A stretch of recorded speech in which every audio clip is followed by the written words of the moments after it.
mbokk yeeg xarit yi ñoo ngi leen di nuyu di kontaan nag di ñëw ak yéen ci le grand tam-tam sur la RTS2 xam ngeen ne ci week-end bi lay xew kon nag dañuy kontaan et j'espère que yéen ñëpp yéen a ngi quand même nekk en famille parce que c'est vrai que dans la semaine on a vraiment des problèmes pour vraiment ñun ñëpp ñu dajaloo alors nu ñu dajaloo waaye bu ñu dajaloo xam nga dañu wax tam-tam kon nag ñu lal ndësi léeg-léeg nag ñu jëm ci li nga xamante ne bi moom mooy ay fondé ay laax vraiment delluwaat cosaan toog waxtaan ak njaboot gi te nag bu ñuy waxtaan ak njaboot gi na papa yeeg yaay yi harmoniser parce que je pense que ça fait tout simplement du bien pour les enfants alors mbokk yi dañuy gërëm di sant ñëpp waaye nag di ñaanal ñëpp jàmm ak salaam yal na yàlla def jàmm bu baax a baax ci foyer yëpp mu law ca suñu ay voisins law ca dëkk yi nga xam ne ñu ngi wër Sénégal law àddina bi bu ko defee ñun ñëpp ñu nekk ci jàmm waaye boo nekkee ci jàmm nag da ngay ñaan santé ñu ne la santé avant tout loolu lépp dinañ ci ñëw mbokk yi dans quelques instants bu ko defee ñu ñaanal ñi nga xamante ne bi dañoo am ay tolof parce que léeg-léeg dans la vie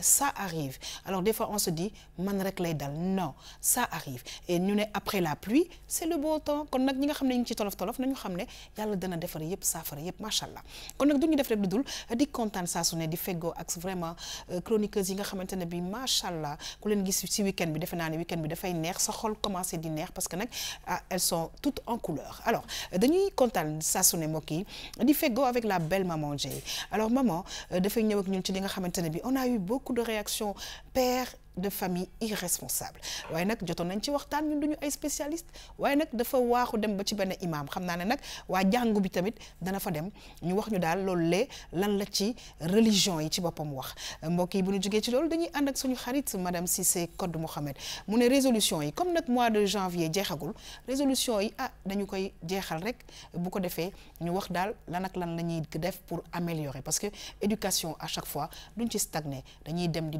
dem pour tout simplement le bien de nos enfants alors bu ñu jógee ci loolu mbokk yi dañuy évidemment tourner ci sunu xarit Iba parce que Iba saa su ne mbokk yi dafa am plat bu am solo boo xamante ne bi daf ñu koy indil ñu àndandoo xool naka la koy toggee bi yoon nag waa maa ngi nuyu waa Ndar nag ak vraiment waa Sénégal yépp parce que ñu ci bëri dañ naan man de tey touffé laa togg Iba nee na touffé d'accord waaye nag touffé bi dama koy moderniser comme d'habitude leen fàttali nag les ateliers de Iba mbokk yi c'est ci réseaux sociaux yépp alors bu ñu géej ci loolu mbokk yi dañuy ñëw ak yéen nag ci conseil beauté ànd ci ak suñu xarit la belle Fatma aussi alors Fatma ñu koy ñaanal macha allah borom kër bu gaaw a gaaw parce que nag li nga xam ne gàngar na ko mooy weex bi macha allah daf ñuy neex Fatma day ñëw ak ci ñun mbokk yi ci benn démonstration comme ça su ne ñu xool ci wàllu beauté fan la jëm ak ñun may ne attention. Label 221 dafa dellu si waat en force ñu ne dafa am waa Sigil ñi nga xamante ne bi su ñu waxee Sigil rek ku ko dégg ne la ñuy def rafet na te nag loolu lépp mbokk yi made in Sénégal la alors ñu daal di waaxu nag dem ba conseil santé la santé avant tout bu ko defee suñu xarit Rougui dana fi teew ci plateau bi mbokk yi waxtaan ak ñun ci daal benn feebar bu nga xamante ne bi dinañ xool naka la ñuy def pour saafara ko alors suñu xarit di nee na man damay doxantu fu nekk pour xool ay bon plan indil leen ko yéen ñuy seetaan ñu daal di jeexal ak ki nga xamante ne bi mooy suñu xarit Michael Souma mbokk yi ma dem régie dellu siwaat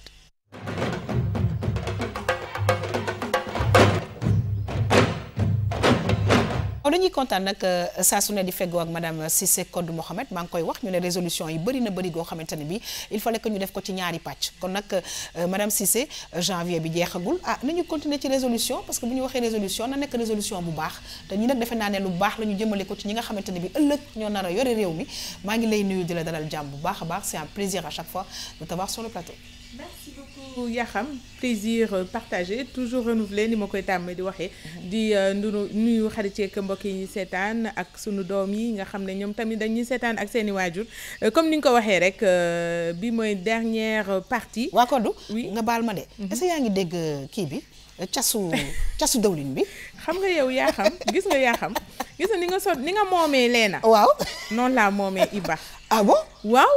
cas laaj ko cas bi de. ndooyeen la teg na ko de Iba. waaw lan mooy suus foofu noonu. waaw fu mu ne nii teg naa sama diwlin. di waajal dooreel samay morceau de viande. Iba yow gaaw nga di. comme tey touffé lañ wax. waaw.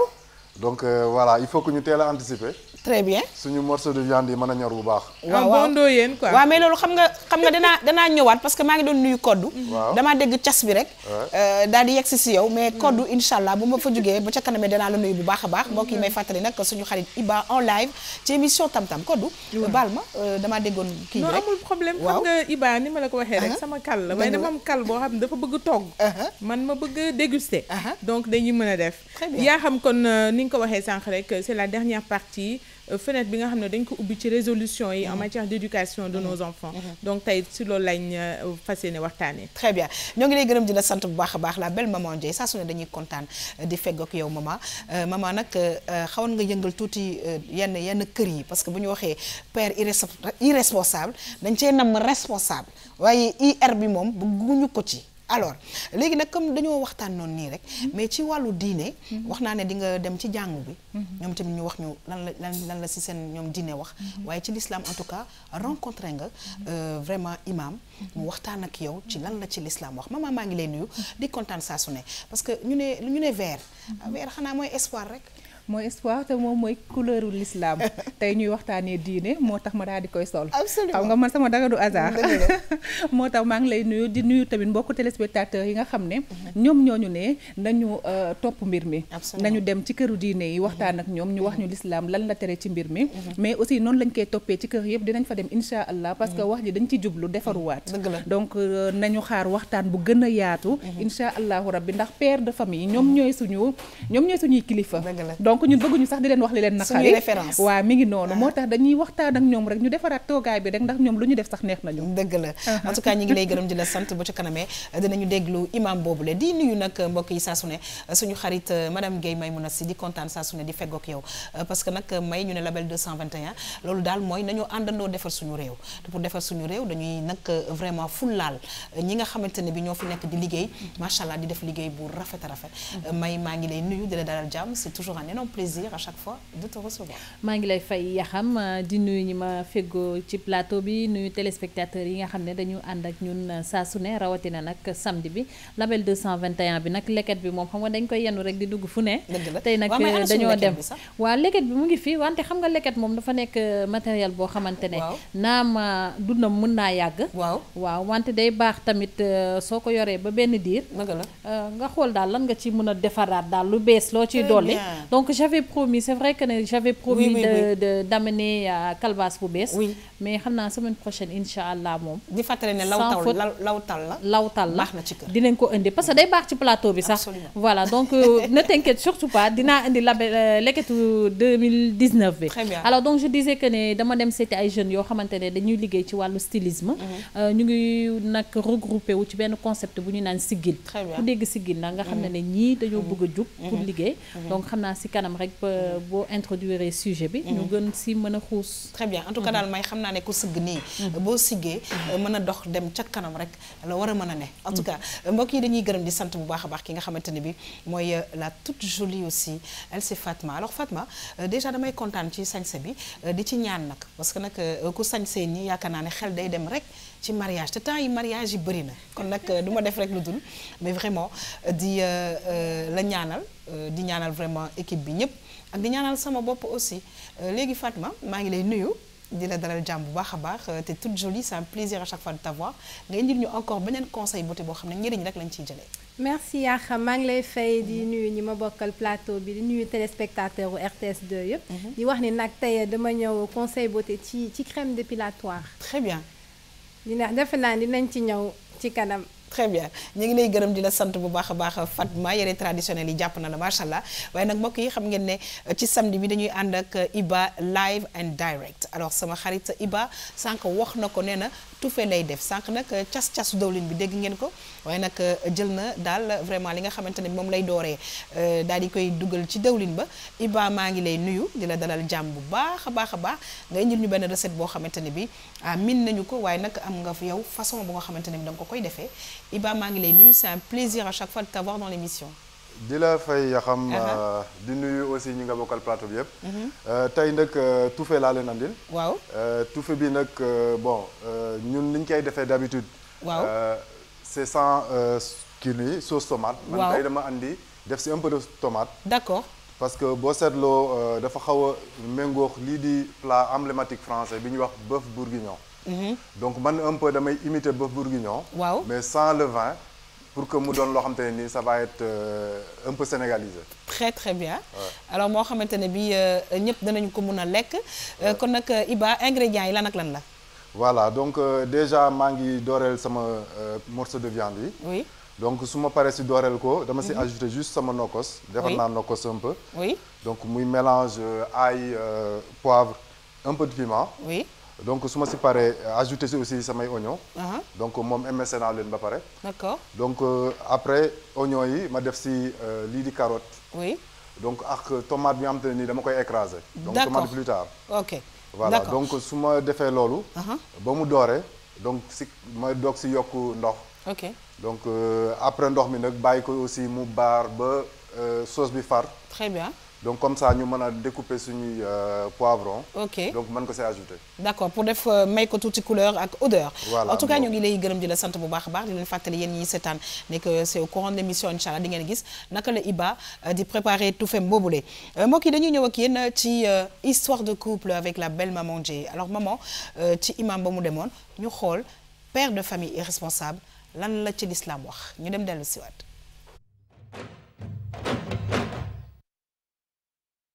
ci lislaam moo wax ne yonent Yàlla Muhammad sallallahu alayhi wa sallam moom lañu yàlla yónni am na benn xadis bu gudd bu mu ñuy jàngal di wax responsabilité yi nga xam ne ni moo war ci nit ñi nga xam ne ñu nekk société bi dalee ko ci kaw ba ci suuf bokkoon na ci góor goo xam ne ni dafa yor famille mu ne biir njabootam am na loo xam ne ni war na ko ci su ko taxaweewut yàlla dana ko laaj ëllëg loolu moom mooy lan su fekkee nit daa am soxna foyer pour mu taxaw foofu lay tàmbalee dañuy wax ne première brique bu ñuy taxawal pour ñu mën a am benn société moom mooy li nga xam ne moom mooy famille kon soxna si moo ci jiitu bu ñu amee soxna danay am ay doom su ko defee léegi lan moo war góor gi ci soxnaam soosu moo war a jiitu ak lan moo ko war ci doomam yooyu ndaw si day wax ne nag ma dundal ndax yaa ko fi indi doom ji day wax ne yaa may dundal yaa ko jur ki nga xam ne mu ci kër gi tamit naka noonu léegi nag su fekkee da nga am soxna li la war a njëkk a war ci moom dañ koy tënk ci juróom yi moom mooy da nga koy dëkkal da nga koy dëkkoo da nga ko woddu da nga ko dundal te yaa ko war a jox ti nga xam ne ni moom mooy can su fekkee ñu ngi leen di maye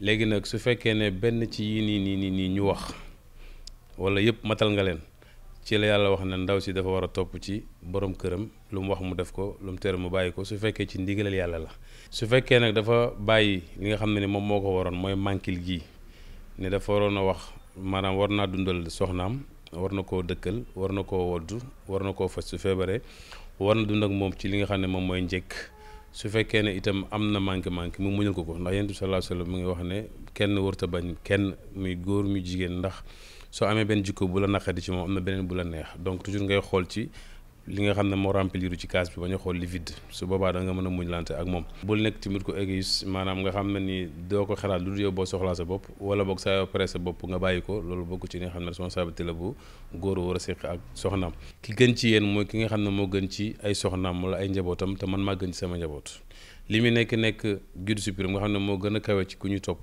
ñëpp di ko yaakaar daraan toog di kaf ak njabootam yaa Aysa ne Yonent bi sallallahu alayhi wasallam ba bëgg xam jëfam mooy daraan nekk suñu biir luñ soxla mu defal ñu ko saa yu julli jotee mu dem mel ni mu suñoo xam dem taxaw julli ji ñëwaat donc kon mu ngi wax ne nit ki dafa war a nekk ak njabootam yi waaye itam bu mu fàttewaal li nga xam ne ni moom mooy yàlla Yonent bi jàngal nañu ci xadis bu mu nekk kafa bil mari ithman an yudayya man yaquut nit bàkkaar bu muy def bu ci gën a rëy gën a màgg moom mooy ku mu waroon dundal mu sànk ko nit danay nekk ci biir kër sol te lim sol du yëg taar bi lekk du yëg góowu li muy lekk naan du yëg góowu li muy naan parce que leneen mu ngi ci biir daf koy def rek pour camoufler wala boog nit ñaa ngi fi ñëw muy sutural boppam wala am na lu muy muñ wala am na loo xam ne mu ngi koy daw mais amul lu ko neex nañ la miin te buñ la yëpp nañ la respect mais buñ la ragal loolu moom mooy li góor war a nekkee ci li nga xam ne moom mooy famille am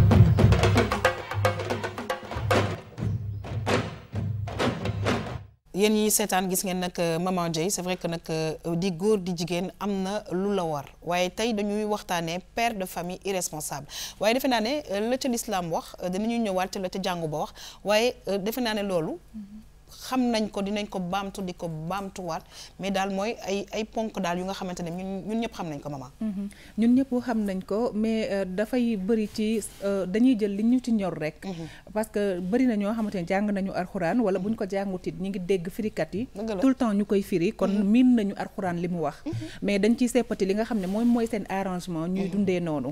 rawatina nag ñu baal ma ci suñu mbokk góor yi. parce que bu ñu waxee ci côté góor relation ak jigéen tout le temps dañuy réclamer li jigéen ji war a def mais ñoom dañuy fàtte seen responsabilité ci seen biir njaboot ak ci seen biir yi soxna ndax bu ñu waxee góoru l'islam xëy na may nañ ko mu am ba 9 jabar donc ci biir 9 jabar yooyu noonu des fois da ngay gis irresponsabilité ci ku yor benn di la mu war a def defu ko di yóotu beneen ak beneen di ko ci teg. Vous êtes d'accord hein?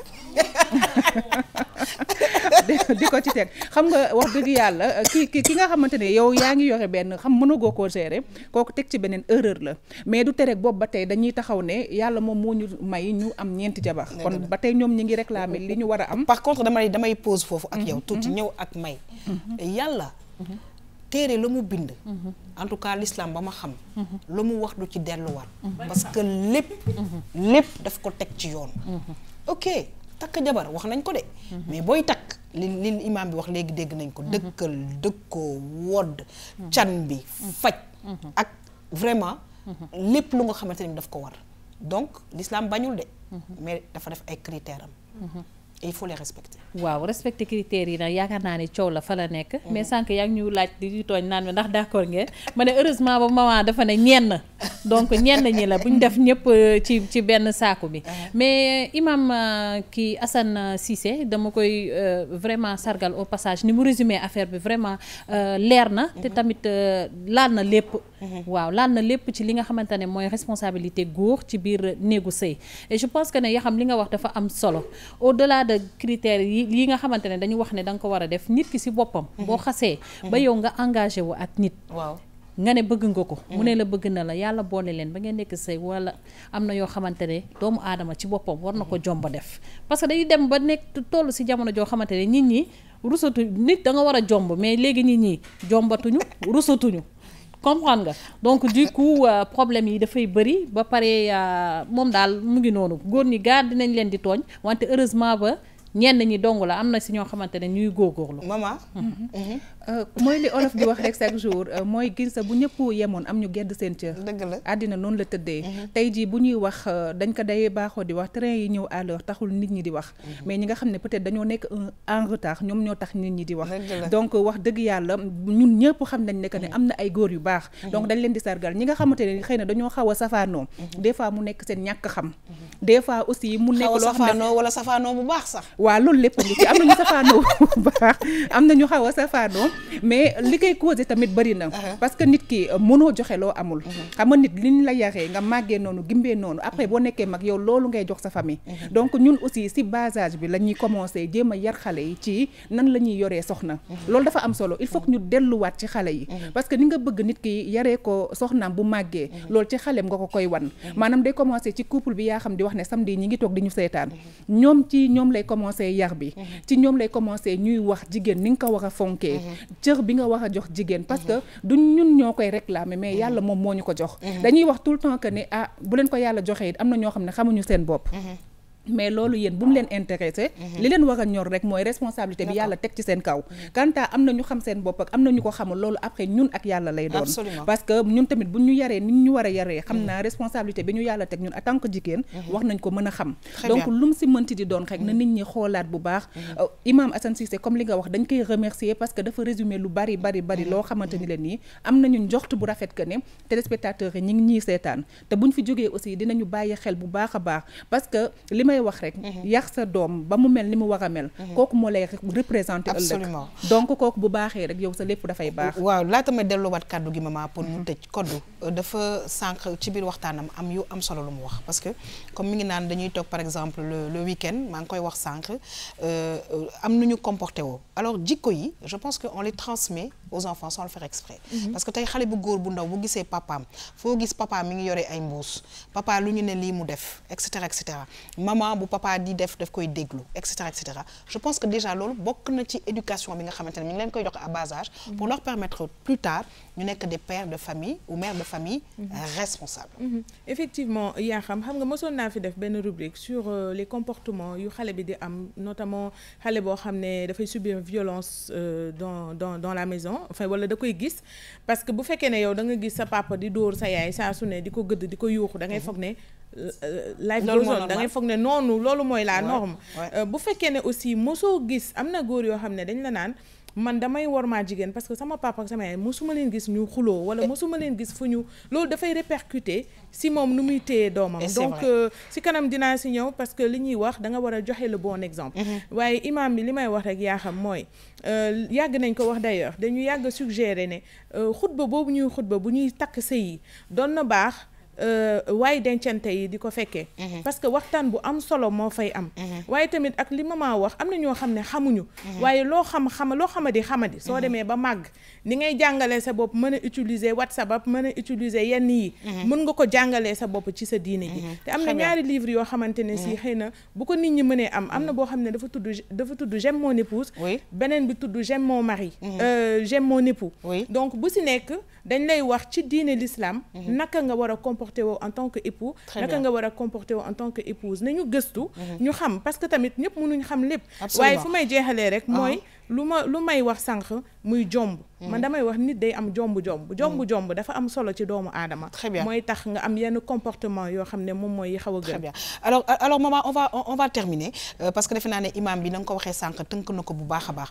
mais nañu waxee tamit yaakaar naa ne non seulement jour mariage bi il est important peut-être que ñu déglu xutba bi les deux parties mais aussi avant le mariage je pense que boo demee ci jàngu bi dinañ la wax ne que ñoom dañ lay préparer di la ñëw di waxtaan ak yow waxtaan ko ku góor ki wax ak ku jigéen ki di lay waxtaan ak yéen di leen wax ba keroog ñuy takk sëy bi kon defe naa ñun tamit war nañu bu ñu jëlee engagement war a dem boole ay xale famille yëpp ñii di wax ñu mën a xam lan moo leen di xaar ci biir mariage en tout cas dama lay bàyyi nga tënk li nga xamante ne bi tey mooy père de famille est responsable.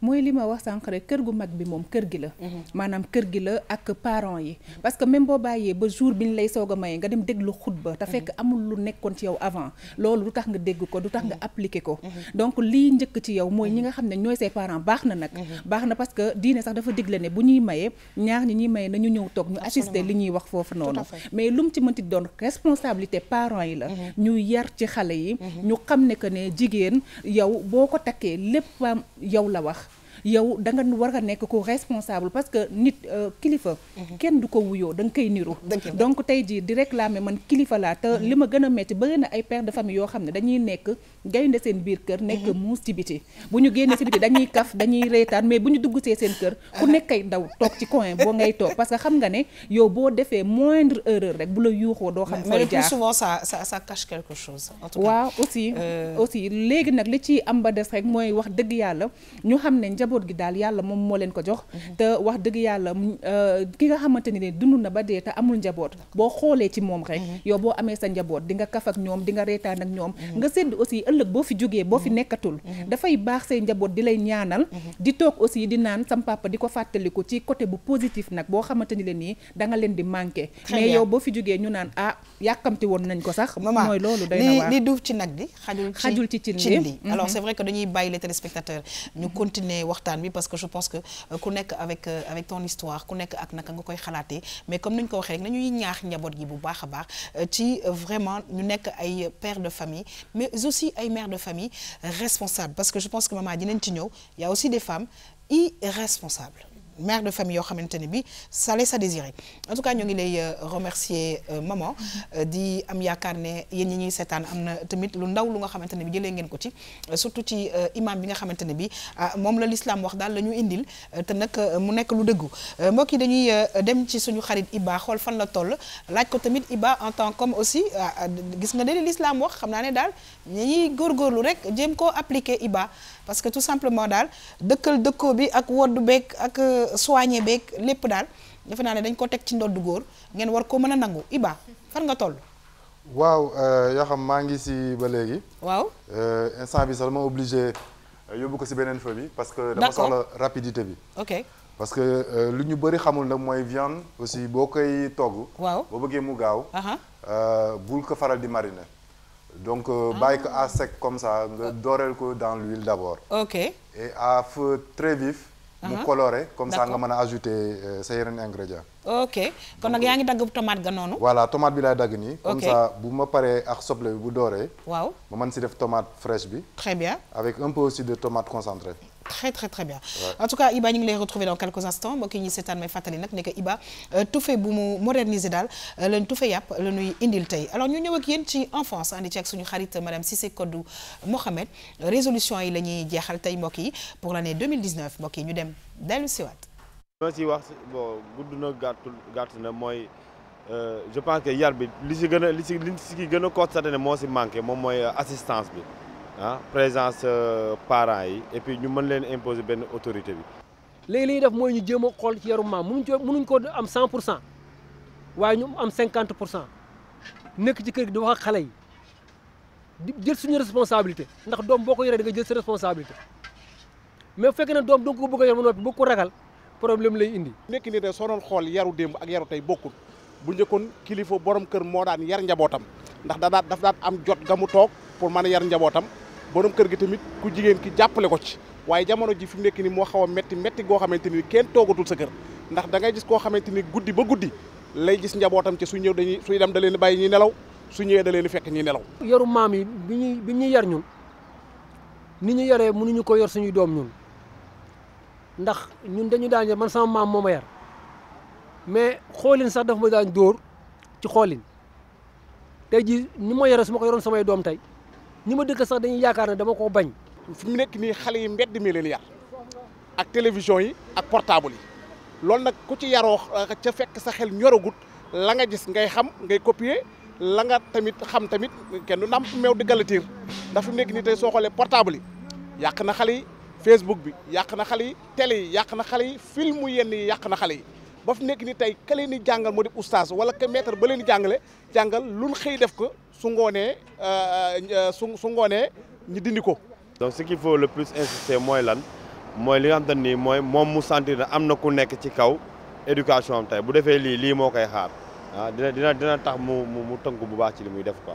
fi mu nekk nii bàyyi yaratul doomam yaay yaratul doomam mais mbedd mi leen ko bayat mbedd mi nag lu mu yar dara du ci baax. dafa mel ni code de résolution yu bëri nit ñi dañ koy xalaat mais est-ce que faisabilité bi dana mën a gaaw am parce que c'est vrai ñi nga interpellé wax nañ ko ne nañ présence des parents waaye am nañu ne tontu ne àddina nu mu doxee c'est assez compliqué autorité bi tamit ça fait défaut mais nag am na leneen lu nga xamante ne bi duñ ko sax tey mais ñi ngi yar xale yi d'une certaine façon parce que tey soo bëggee noppalu sax nga jël benn tablette jox ko xale bi ma ngay jàng loo xamante ne bi xëy na bu màggee du la neex de. waaw fi nga daanelee sax foofu laay ñëwee xam nga léegi nit ñi effectivement buñ bëggee noppalu bu njëkkaan dañ la naan demal faw yi parce que kër yi xatoon na appartement yi xaj dana naan demal faw yi ci mbedd bi génnee la ci mbedd bi pour ñoom ñu noppalu léegi dañ lay jox tablette na la toogal à côté nga tranquille parce que tablette dafa nekk loo xam ne day attirer xale da ngay gis xale boo xam ne facilement mun na concentrer 1 heure de temps ci tablette soo koy woo sax du la dégg donc tey jii nii yaa xam ñun ñoo ko déggandoo xam nga nag ñun suñu wareef rek mooy di wéy di wax di yee xëy na bu fekkee ne yàgg nañ di wax xëy na nit yi dinañ prendre conscience que il faut que ñu réagir instant bii nii nag première chose bi je pense que nous sommes tous d'accord il faut qu'on donne plus de temps à nos enfants nañu gën a bàyyi xel parce que tamit xaalis neex na ut xaalis am na solo waaye tamit xaalis boobu kan moo tax ñu koy ut sunu bien-être famille moo tax ñu koy ut soo demee nag ba sànq famille boobu ci utum xaalis boobu su boobaa ut xaalis boobu jaratu ko li ci des moom mooy tamit plus d'autorité et plus de responsabilité plus d'autorité waxuñu autorité bu ëpp waaye dafa baax kër am borom kër am baat boobu nekk borom kër gi soxna si war ko bàyyi xel waaye aussi xale yi war ko bàyyi xel su fa borom kër gu góor gi nekkul ku jigéen ki war a jël relève bu ñu fa nekkee ñoom ñaar ñëpp ñu déggoo jël la relève bañ tamit def li nga xam ne moom la sama yaay di oowee njabootu kanaara yaa xam. Très bien alors ci loolu laay interpeller tout de suite Mama Dieye alors code mi ngi koy wax plus d'autorité et cetera mais autorité balaa nga koy am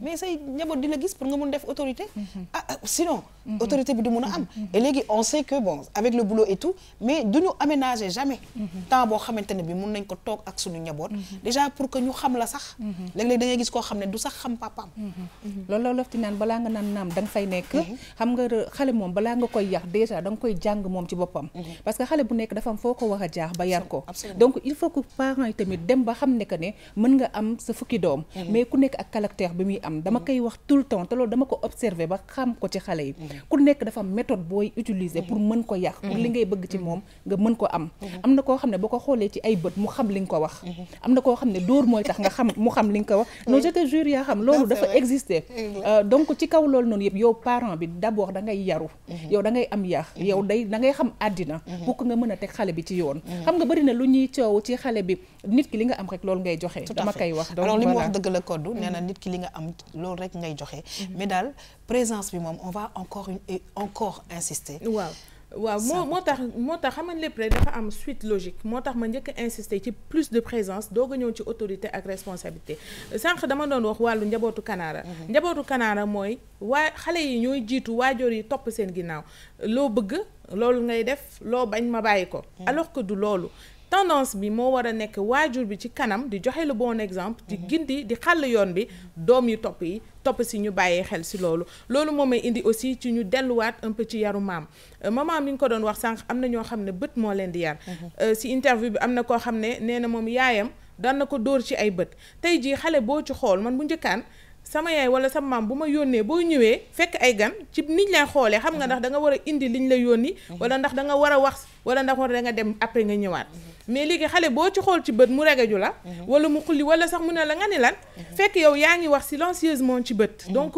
am na ay aspects yoo xamante ne ci si yaru maam il faut ñu dellu si waat leneen li aussi mooy enseignement religieux nga nekk catholique nga nekk jullit xale il faut nga koy jàngal diineem catholique yi dañuy dem chaque dimanche catéchèse ñun jullit yi aussi am na ñoo xam ne de plus en plus dañuy ut oustaz muy ñëw ci kër gi wala nga koy yóbbu ci baal ma Aimé nee na ma rappelé ne que dimanche mooy messe samedi mooy catéchisme waaw gis nga mi ngi noonu xam nga loo xamul mënu ko tari mais dafa nekk lu baax te dañu ko respecté donc samedi dañuy dem catéchèse et le dimanche ñu dem messe da ngay gis ba suñuy màgg da ngay gis màggu katu dañ damay dem messe wala damay dem catéchèse dañ ko respecté ñun tamit de plus en plus parents modernes yi ñi ngi xiir seen doom yi ci diine l'islam bi te loolu c'est à encourager bañ nañ ko ba waxoon nañ fi tey les camps de vacances islamiques ak tamit oustaz bi di ñëw parce que nit bi diine dafa am solo ci nit il faut ñu koy xiirtal ci diineem pour mu xam ma ñëw nag ci médias yi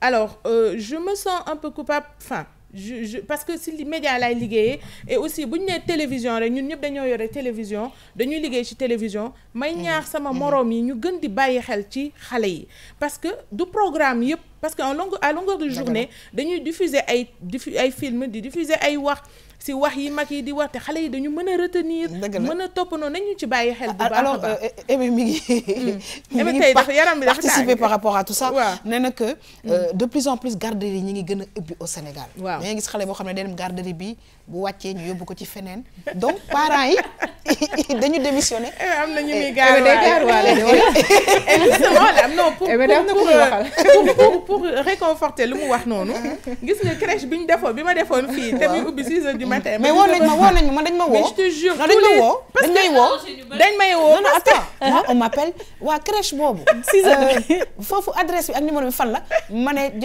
woo leen madame Cissé Kodou alors amuñu jot c'est dingue mais alors aménageons notre emploi du temps s'il vous plaît parce que xale bu liñ ci dajee pour def ba mu juddu nañ ci daj lu ko raw pour yar ko yaa xam damay jeexal médias yi encore une fois franchement je pense que j'avais fait une rubrique si loolu benn thématique si loolu nañu gën a wane plus de responsabilité si suñu liggéey ma ñëw nag ci interdit yi il faut des interdits mais pas trop pas aussi il faut les équilibrer il faut équilibrer dans toute chose équilibre dafa baax il faut donner le bon exemple ça c'est super super important tey jii mënoo yar sa doom ëllëg nga ne bëggoo mu tox te ngay tox mu ba mu juddoo ba léegi mu ngi lay gis ngay tox ngay saaga ba nga juddoo ba léegi mu ngi lay gis ngay saaga yaa ngi gëdd papaam ba nga juddoo ba léegi mu ngi lay gis ngay gëdd papaam papa ji di dóor yaayam mais kooku su màggee nu muy mel.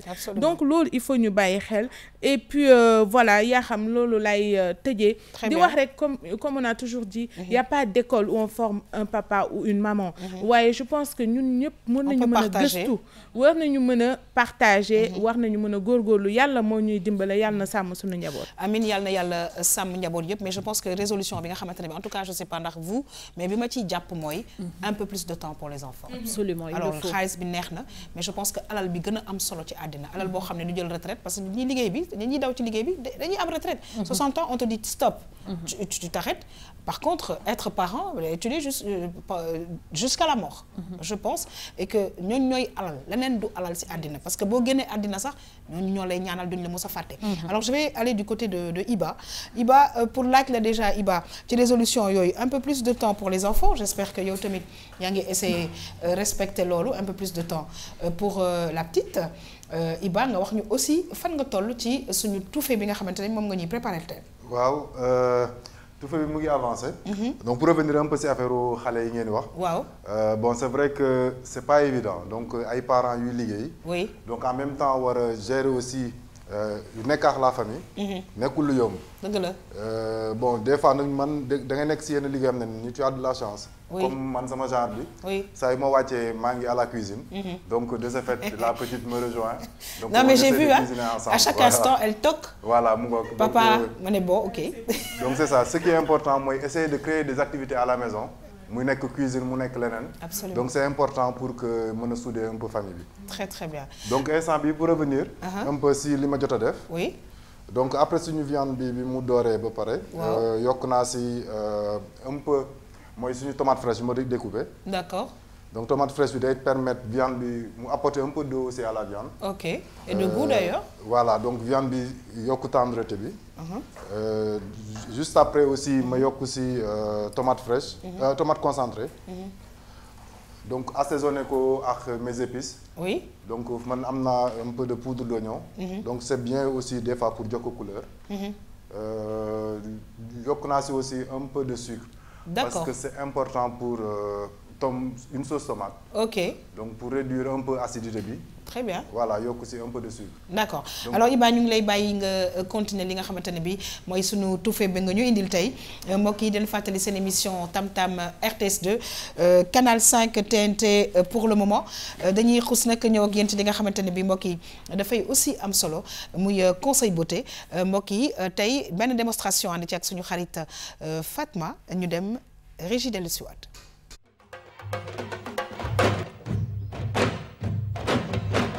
dañuy kontaan nag saa su ne di fegoo ak Fatma mais Fatma man xaw ma woon sax ne Fatma vraiment ndekete musóor nii la jàppee la vraie sénégalaise en tout cas t'es toute jolie. merci beaucoup yaa xam. Fatma lan nga ñu indil tey. donc tey dama indi crème dépilatoire maison. waaw naturelle. et donc dama koy defar avec du sucre. sucre ak bicarbonate. waaw limon. ak huile de coco. et limon aussi. ah oui. d'accord ak limon ak huile de coco. ok donc damay commencer démonstration bi. ok. démonstration damay jël 2 cuillerées de sucre.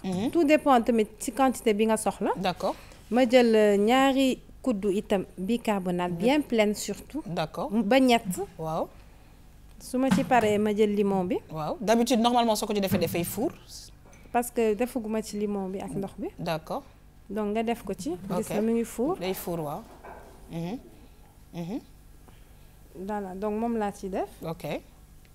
bu fuuree. waaw benn moitié limon doy na. moitié limon bi rek doy na moitié limon bi doy na. d'accord bu ma ci paree nag ma jël huile de coco bi. ok def ci lu tolloog benn cuillère à café. d'accord.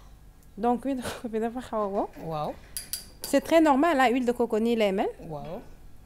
donc ma def ci dafa exactement day way coco bi moo tax. donc ma def ci lu tolloog benn cuillère à café. waaw yëngal ko. très bien léegi nag lii nii après naka lay demee application bi tout ça. d'accord donc bicarbonate bi lii moom citron bi déjà ñëpp a xam ne dina dindi odeur bu xet bu neexul. tout à fait. bicarbonate bi mooy permettre karaw yi dañ. d'accord. et donc huile de coco bi mooy hydrater peau bi. mooy tax du agresser sa peau. pour na mu bañ am ay pitch et tout ça.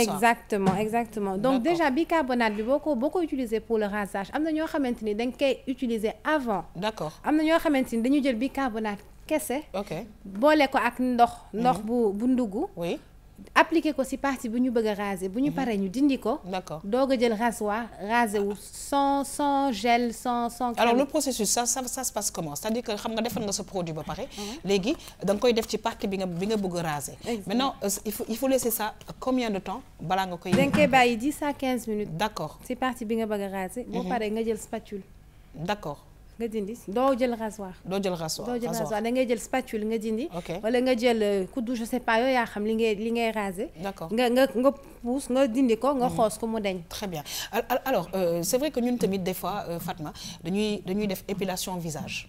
Est-ce que c'est applicable aussi si visage et c'est même recommandé. D'accord. Donc déjà bicarbonate bi pour ñi nga xamante ni dañu am problème de peau surtout pour la peau grasse. Okay. Ça aide à resserrer les pores. Oui. Ça aide à diminuer le sébum l'excès de sébum. Ça am na ay bienfaits yu bëri yoo xam ne dina ko def. en plus de dindil la les poils superflus yi nga xam ne mooy nekk ci visage bi. Très bien. Donc il est recommandé nga jël bicarbonate nga di ko raser wu même chez les hommes. te dina tax ça permet de raser de plus près déjà. D'accord. parce que day resserrer poils yi. ok et de surplus. de surcroît du la indil ay irritation ak yooyu. donc mun nga ko utiliser te day tax durée bi yàgg et en plus sa karaw yi buy sax. du jamaate. Du jamaate, comme elle le dit. Alors de plus en plus, je pense que on a tendance quand même à utiliser des produits naturels. Alors comme ni mu ko waxee, c'est vrai que am na grande surface yi am na ay produits yoo xam ne pour épilation la. mais lii ñu gis ni non seulement c'est pas cher. mais en plus gis naa ne que dafay hydrater. gis nañ ne que dafay dindi odeur bi hydrater bi ak huile de coco. dindi odeur bi avec le citron. mais aussi il y a le sucre. et ak kii bi nu mu tuddati bicarbonate bi. moom yaakaar naa ne moom astuce la boo xamante ne moom dina yomb reproduire gisoo li muy wax yëpp maa ngi koy déglu bu baax a baax. pour bu ñu demee kër ga ñu jéem ko reproduire parce que comme tu dis produits yi nga xam ne dañ koy jëndee ci grande surface yi wala ci officine yi nga xamante ne ñoo koy jaay li ci ëpp day am ay effets indésirables.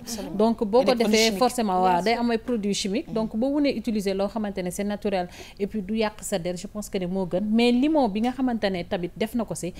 yaakaar naa ne baax nañu taxaw si parce que limon bëri na njëriñ lool ba pare antioxydant beeg defaraat sa peau ak tamit surtout sa jeunesse maanaam doo ko perdre man dama gis ne ñi koy utiliser yépp dañu am kanam boo xamante ne heure boo leen gisee da nga naan waa kii moom xanaa du màgget. alors Kodou c'est vrai que ñi ngi ci week-end on parle du tam-tam du week-end alors il serait bien aussi que ñun xam nga dañuy wax manque de temps pour les enfants mais aussi il faut qu'on ait un tout petit peu de temps pour les maris aussi parce que les pauvres des fois tu en vois seen jabar yi tu vois nettement oh mais sa femme ne s'en occupe pas ndeysaan. surtout regarde-le comment il est regarde-le comment il est da ngay gis tout de suite nga ne oh ndeysaan ki jabar bi du ko toppatoo. wallaay c'est dommage. wallaay te nag jigéen ñi dañu mën a seetlu jëkkëru jàmbur yi kon donc ku ci am sa jëkkër na nga ko toppatoo parce que effectivement dañ naan kii de toppatoo bu ko ndeysaan et ce qui est plus grave non seulement amuñu jot pour seen jëkkër waaye amuñu jot pour ñoom. moi je pense que. et après bu ñu takkee beneen jabar ñuy yooxu. ça se fait pas quoi donc c'est l'occasion bi Fatma di joxe mooy tu laisser. nga def ko pour yow defaale ko en même temps ça peut même être un moment assez. de détente assez intime entre vous. de détente comme tu le dis. tu laisser si yow après nga essayer ko ak moom. mais suggestion beneen bu may wax mooy c'est-à-dire que soo amulee huile de coco bi mën nga utiliser gel aloe vera. parce que même gel aloe vera mën na remplacer crème de rasage bu góor yi. c'est-à-dire su ñuy def seen moustache yi amuñu effet comme tu l'as dit. day tax ba poil bi suy ñëw. du jame te boobu tam yàlla nañu ci yàlla musal dafa xaw a doy. alors maman gis naa la sànq ba léegi yaa ngi reetaan mais maman dëgg la nañu leen di jàppale nag parce que des fois tu en vois c'est vrai que voilà c'est très compliqué. man moom bi ma ci gën a bañ moo ko xam ne dënn bi day fees dell ak karaw bëgguma loolu. moom bëgguma ko sàggante moom weesuwul loolu vraiment tamit soxna yi war nañu xoolaat seen toogaay mais man benn question rek laa ci am Fatma est-ce que boo ko defee tamit du saf du fet yi comme li ñuy wax. ñu bari nag dañu yaakaar ni bicarbonate boo ko appliquer si peau day fet yi déedéet. non. bëri na ay masques yoo xamante ni. da nga ciy def bicarbonate. te du fet yi et surtout je rappelle li may mën a si wax ci citron bi moo nekk ci bicarbonate bi. parce que boo xoolee bicarbonate bi mën na gommage. bicarbonate mën na masque. bicarbonate on s'en sert pour blanchir les dents. Exactement. bicarbonate boo amul déodorant da koy remplacer. te foofu tamit il faut ñu taxaw ci bu baax a baax yaa xam parce que xam nga déjà période sedd bi ñu nekk. ñu bëri ils ont tendance à négliger seen déodorant. wala à négliger seen épilation. alors que période sedd terewul ngay ñax. da ngay gis koo xam ne dina sol lu diis génn ñax. am xet bu bon te loolu yal nañu si yàlla musal. donc je pense que di jël temps wu di épiler wu comme en période de chaleur di jël ses précautions boo amul déodorant nga def citron. boo amul citron nga def bicarbonate ça coûte pas cher. pour mais aussi être agréable quand même. J'ai juste benn interpellation. pour Fatma vu que yow yaay Miss Beauté conseil beauté et tout.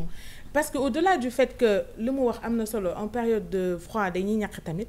mais tam dafa nekk ci critère de beauté. jigéen di wat poxotaanam. ak hygiène aussi. parce que souvent da ngay gis ñu def photo. elle parle de jigéen mais les góor aussi. jigéen et góor mais c'est très gênant si jigéen. donc souvent boo demee bay jël décision ngay sol décolleté. nga nekk star wala nga nekk kuy kii def ay photos exhibé wu. na ngay wat sa karaw poxtaan. absolument en tout cas. dañuy def rek oui très rapidement. oui très rapide en fait c'est juste pour compléter. parce que xam nga Fatma moom tout le temps yi muy indi dafay intéressant ba nga xam ne buy expliquer tamit day am yu lay ñëwal maa ngi wax sànq naan am na tamit yeneen astuce yoo xamante ne c'est connu aussi cendre charbon doomu taal aussi waaw boobu tamit nit ñi dinañ koy faral di utiliser di bëri en tout cas dañu lay remercier bu baax a baax Fatma parce que la nga ñu indil en tout cas moi entre autres secrets j'utilise beaucoup de bicarbonate et de citron. Pour le visage surtout. Ah, mais c'est pour ça que tu es toujours rayonnante. En tout cas ñu ngi lay remercier bu baax a baax. En tout cas ñu ngi lay remercier di xamal téléspectateurs yi ne que lépp lu nga xamante ne ñu ngi koy utiliser pour la beauté il y a des produits naturels et boo leen toppee Fatma incha allah saa su ne dina leen ko won pour que ñu koy utiliser aussi bien les hommes que les femmes. En tout cas ça a été un plaisir de te recevoir mbokk yi ñu xuus nag ci label 221 ànd ci ak madame Guèye Maymouna Sy mu ne waa Sigil liggéey bi ñuy def macha allah rafet na loolu lépp nekk ci label 221 ñu dem xool yi dellu siwaat.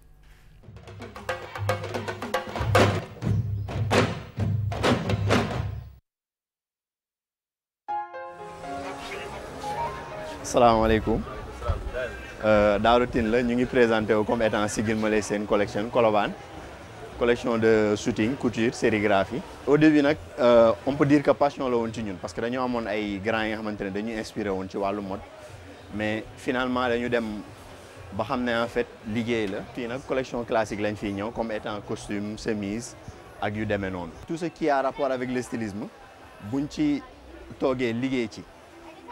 dinañ ci am liñ ci bëgg parce que en fait professionnalisme am na fi ba pare talent bi am na fi en plus am na ay artistes yu ñuy jot a liggéeyal du ñu bëgg citer noo yeeg yooyu noonu mais suñu tenue day dem fu nekk donc côté boobu noonu am nañ ci satisfaction loolu gën nañu pousser pour que ñu continuer sax liggéey.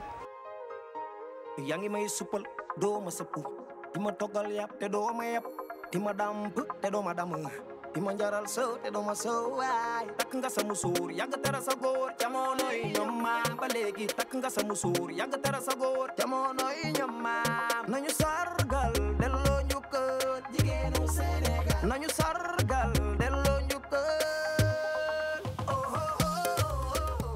ñun ñu ngi liggéey ci base consommation locale comme maanaam lépp loo xamante ni fii lañ koy liggéeyee quoi muy lu jëm ci ay comme pagne tissé comme lu jëm ci wax yi ak yeneen ñu ngi ñëw nag ay manches veste en même temps tam dañuy ñëw tam ay yëre tubaab yoo xamante tam comme maanaam yoo xamante ni nit ñi suñu indee seen i modèle comme ay haut pantalon jupe slim bas large lépp daal parce que Sigil ma lay seen bi dafa yaatu am na ñoo xam ne ñoom ñooy ñëw traditionnel yi am na ñoo xamante ni ñoom ñooy ñëw tubaab yi.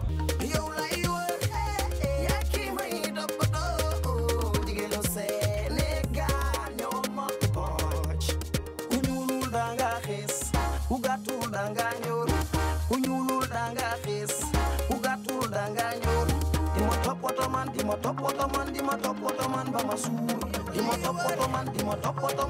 toppatoo man ba ma woo naa la neex nga ma yow woo naa la jigéenu Sénégal. ci bi lin kii la lin feurelet robe laa ko ñëw robe taille bustier lii dentelle la dentelle bi lay àndal waaw moom laa dagg nii moom laay collé nii lii mooy taille bi mooy nekk ci kaw nii quoi waaw léegi lii mooy nekk ci suuf nii moom laay collé nii su ma paree nii moom laay ñëw moom yaakaar naa ne ku ci nekk rek am nga fànn boo xam si moom nga ci gën a mane waaw parce que téer bu nekk am na loo man Sénégal moom dafa léegi période bi ñu toll nii dafa nekk période boo xam si nii pour nit ñi dem di jënd ay yére ci àll ba sax bareetul man li ma ëpp li may ñëw nii fii lañ dëkk fii lañ nekk te ñoom lu ëpp daal man ñi nekk fi laa koy ñëwal moo tax comme ñi dem di jënd ay yére yu ay prêt-à-porter di ko andiwaat affaire yooyu man gisunu parce que ins bi la gën a am valeur que buñ njëkk waaw ins bi moom wax dëgg yàlla man maa ngi si sant yàlla quoi parce que tamit bu may doog a débuté métti woon na trop waaw parce que gars yi dañuy dem jënd ay yére ñawlu duñ ñawlu ay yére yu kii luñ liggéeyee Sénégal daal bëgguñu ko woon mais léegi nii ñoom ñoo ngi koy commencé sol góor ñi ak jigéen ñi ñëpp ñoo ngi commencé sol luñ liggéeyee fii boo bëggee jàppale sa doomu réew dañuy fexe li ñuy liggéey si biir réew mi ñu koy jënd si biir réew mi quoi da ko si liggéeyee loolu moo ëpp njëriñ quoi.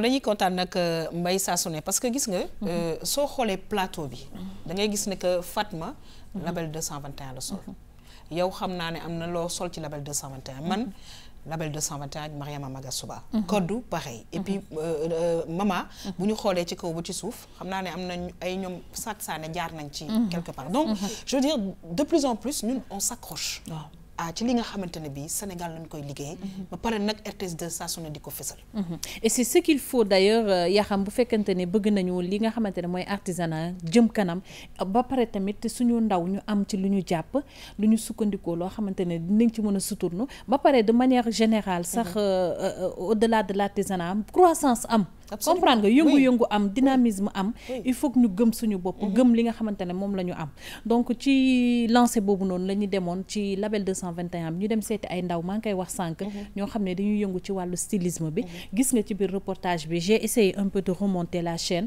interrogé naa ñi nga xamante ne ñoom ñoo yor plateforme bi c'est une plateforme numérique ñu nekk ci réseaux sociaux yi ñoom donc ñoom ñooy def séance shooting yi ñooy wane modèles yi ak yëpp ma dem gis tailleur yi ñi nga xamante ne ñoom ñoo koy ñaw ak tamit ki nga xam ne moom mooy def design bi ci boppam donc Dave gis nañ ko ci élément bi Daouda c'est toute une chaîne donc loolu rek dafa am solo déjà boo xoolee ñett ba ñeenti nit ñu ngi ciy liggéey loolu rek déjà je pense que ne madame Cissé loolu am na solo benn yére boo xam ne dina am au moins 4 personnes yoo xam ne ku ci nekk di nga am dara loo ci jël loolu jar na ñu jàpp si jar na tamit ñu wone leen fësal leen looloo taxoon ma dem def reportage bi ak ñoom wone daal xarañ gi nga xamante ne am nañ ko ak surtout talent bi nga xamante ne am nañ ko mais si beneen point itam xam naa peut-être bu dee am na kenn ku ci bëgg a wax dara bu demee ba ñëw ma wax tamit ci li nga xam ne moom la ñu utiliser pour defar tissu yi parce que pour defar yére yi plutôt parce que li ci ëpp ay tissu la yoo xam ne tamit taxu ko cher loolu trop. parce que ci biir loolu damay jox dans quelques instants parole madame Cissé Kodou Mohamed mais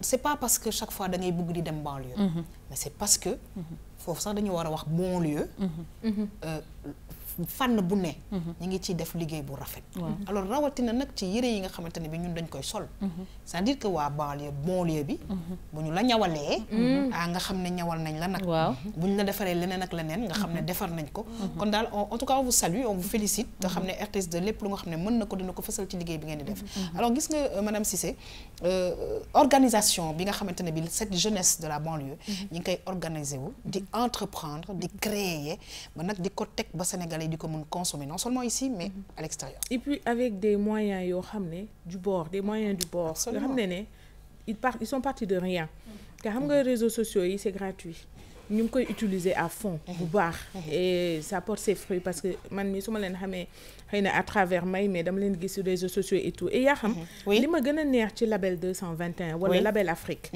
mooy invention bi gën a création bi ma gën a neex ci dernières années yi mooy le costume africain yow neexu la costume africain alors xam nga c'est élégant c'est beau mais Kodou est-ce que tu te rappelles que le 30 décembre on avait fait une émission et que Iba était excellemment bien habillé. Alors damay dem ci Iba justement pour parler de ces jeunes stylistes de ces sénégalais yi nga xamante ne bi mais ñi ngi ñuy sololal suñu góor yi en tout cas ni ko code waxee ay façon costume africain yu ñu defar ba def ci pochette. Iba soloon ci boo xam ne macha allah. Iba dañu ñëw ci label 221. je pense que gis nga un tout petit peu les images te dafa xaw a nuroo ak yére ba nga ñu sololoon la 30 kon xam nga ñun seet xool nañ ko bu baax. te ñu gis ne que ça a été fait ici au Sénégal. Voilà, c'était ici au Sénégal. C'est vrai que maintenant léegi essor bi am bi couture traditionnelle am seen maintenant au Sénégal dafa am importance. Tout à fait. Parce que léegi il y a de jeunes créateurs yoo xamante ne nii. de plus en plus. ñu ngi moderniser un peu tout ce qui est habillement traditionnel. Très bien. Donc. et Iba ñu gis nag ne que par exemple yow li modèle boobu nga soloon noonu moom la ñu gis un tout petit peu si image ak waa Sigil. modèle boobu fu ne la mën a dem. Voilà, c'est tellement bien fait, correct, joli. Ouais. C'est ça moo tax man même bi ma koy ñawlu c'était pour une occasion benn soirée bu ma waroon dem. Ok.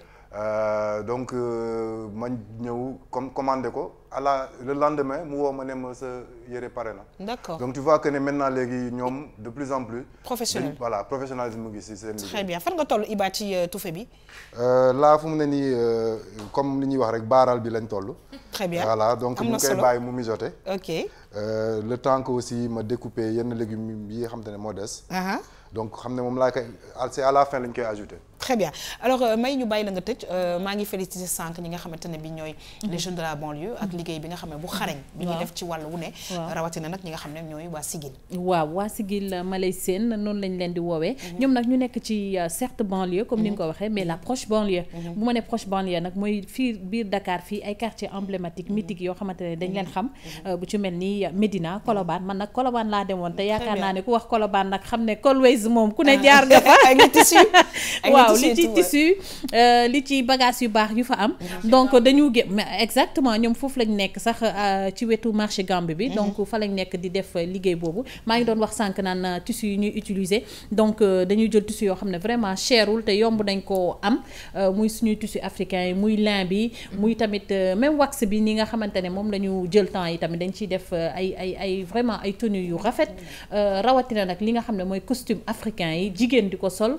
góor di ko sol donc gis ngeen mannequin bu jigéen boobu nga xam ne ibaadu la ça arrange bien les hijabi waaw kay mu ngi noonu donc dañuy wax rek nit ñi ñu consommer voilà donc lii lañ leen indiloon tey ci label bi ci biir tam-tamu samedi bi ñu ngi lay remercier bu baax a baax waaye nag may di la laaj tey kan ngay remercier waaw tey kan lay remercier sax tey waaw yaa xam su ma la waxee doo gëm c'est vrai man daal maa toog barki démb sama nijaay boo xam ne ma nga nekk ba Mauritanie mu ne ma man de maa ngi nii di seetaan RTS 2 wante dama laa gisul tey ma ne ko déedéet tey dafa nekkul sama jour donc mu ngi noonu c'est juste pour dire que ne ndeke am nañu ay soppe ñu ñuy seetaan ba Aïra Mbar Aïra Mbar nag mooy fleuve Sénégal parti bi nga xamante ne moo nekkee ca Mauritanie donc dañ leen di nuyu ñoom ñëpp ñu nekk Aïra Mbar on salminaama onon foof bandiraɓe halpulaar en wonɓe toon rawatina nag ñi nga xamante ne ñooy waa famille Sambou ak Sy onon foof min salmini on min juuri on e nder émission RTS 2 Tam-Tam o très bien on a compris salminon foof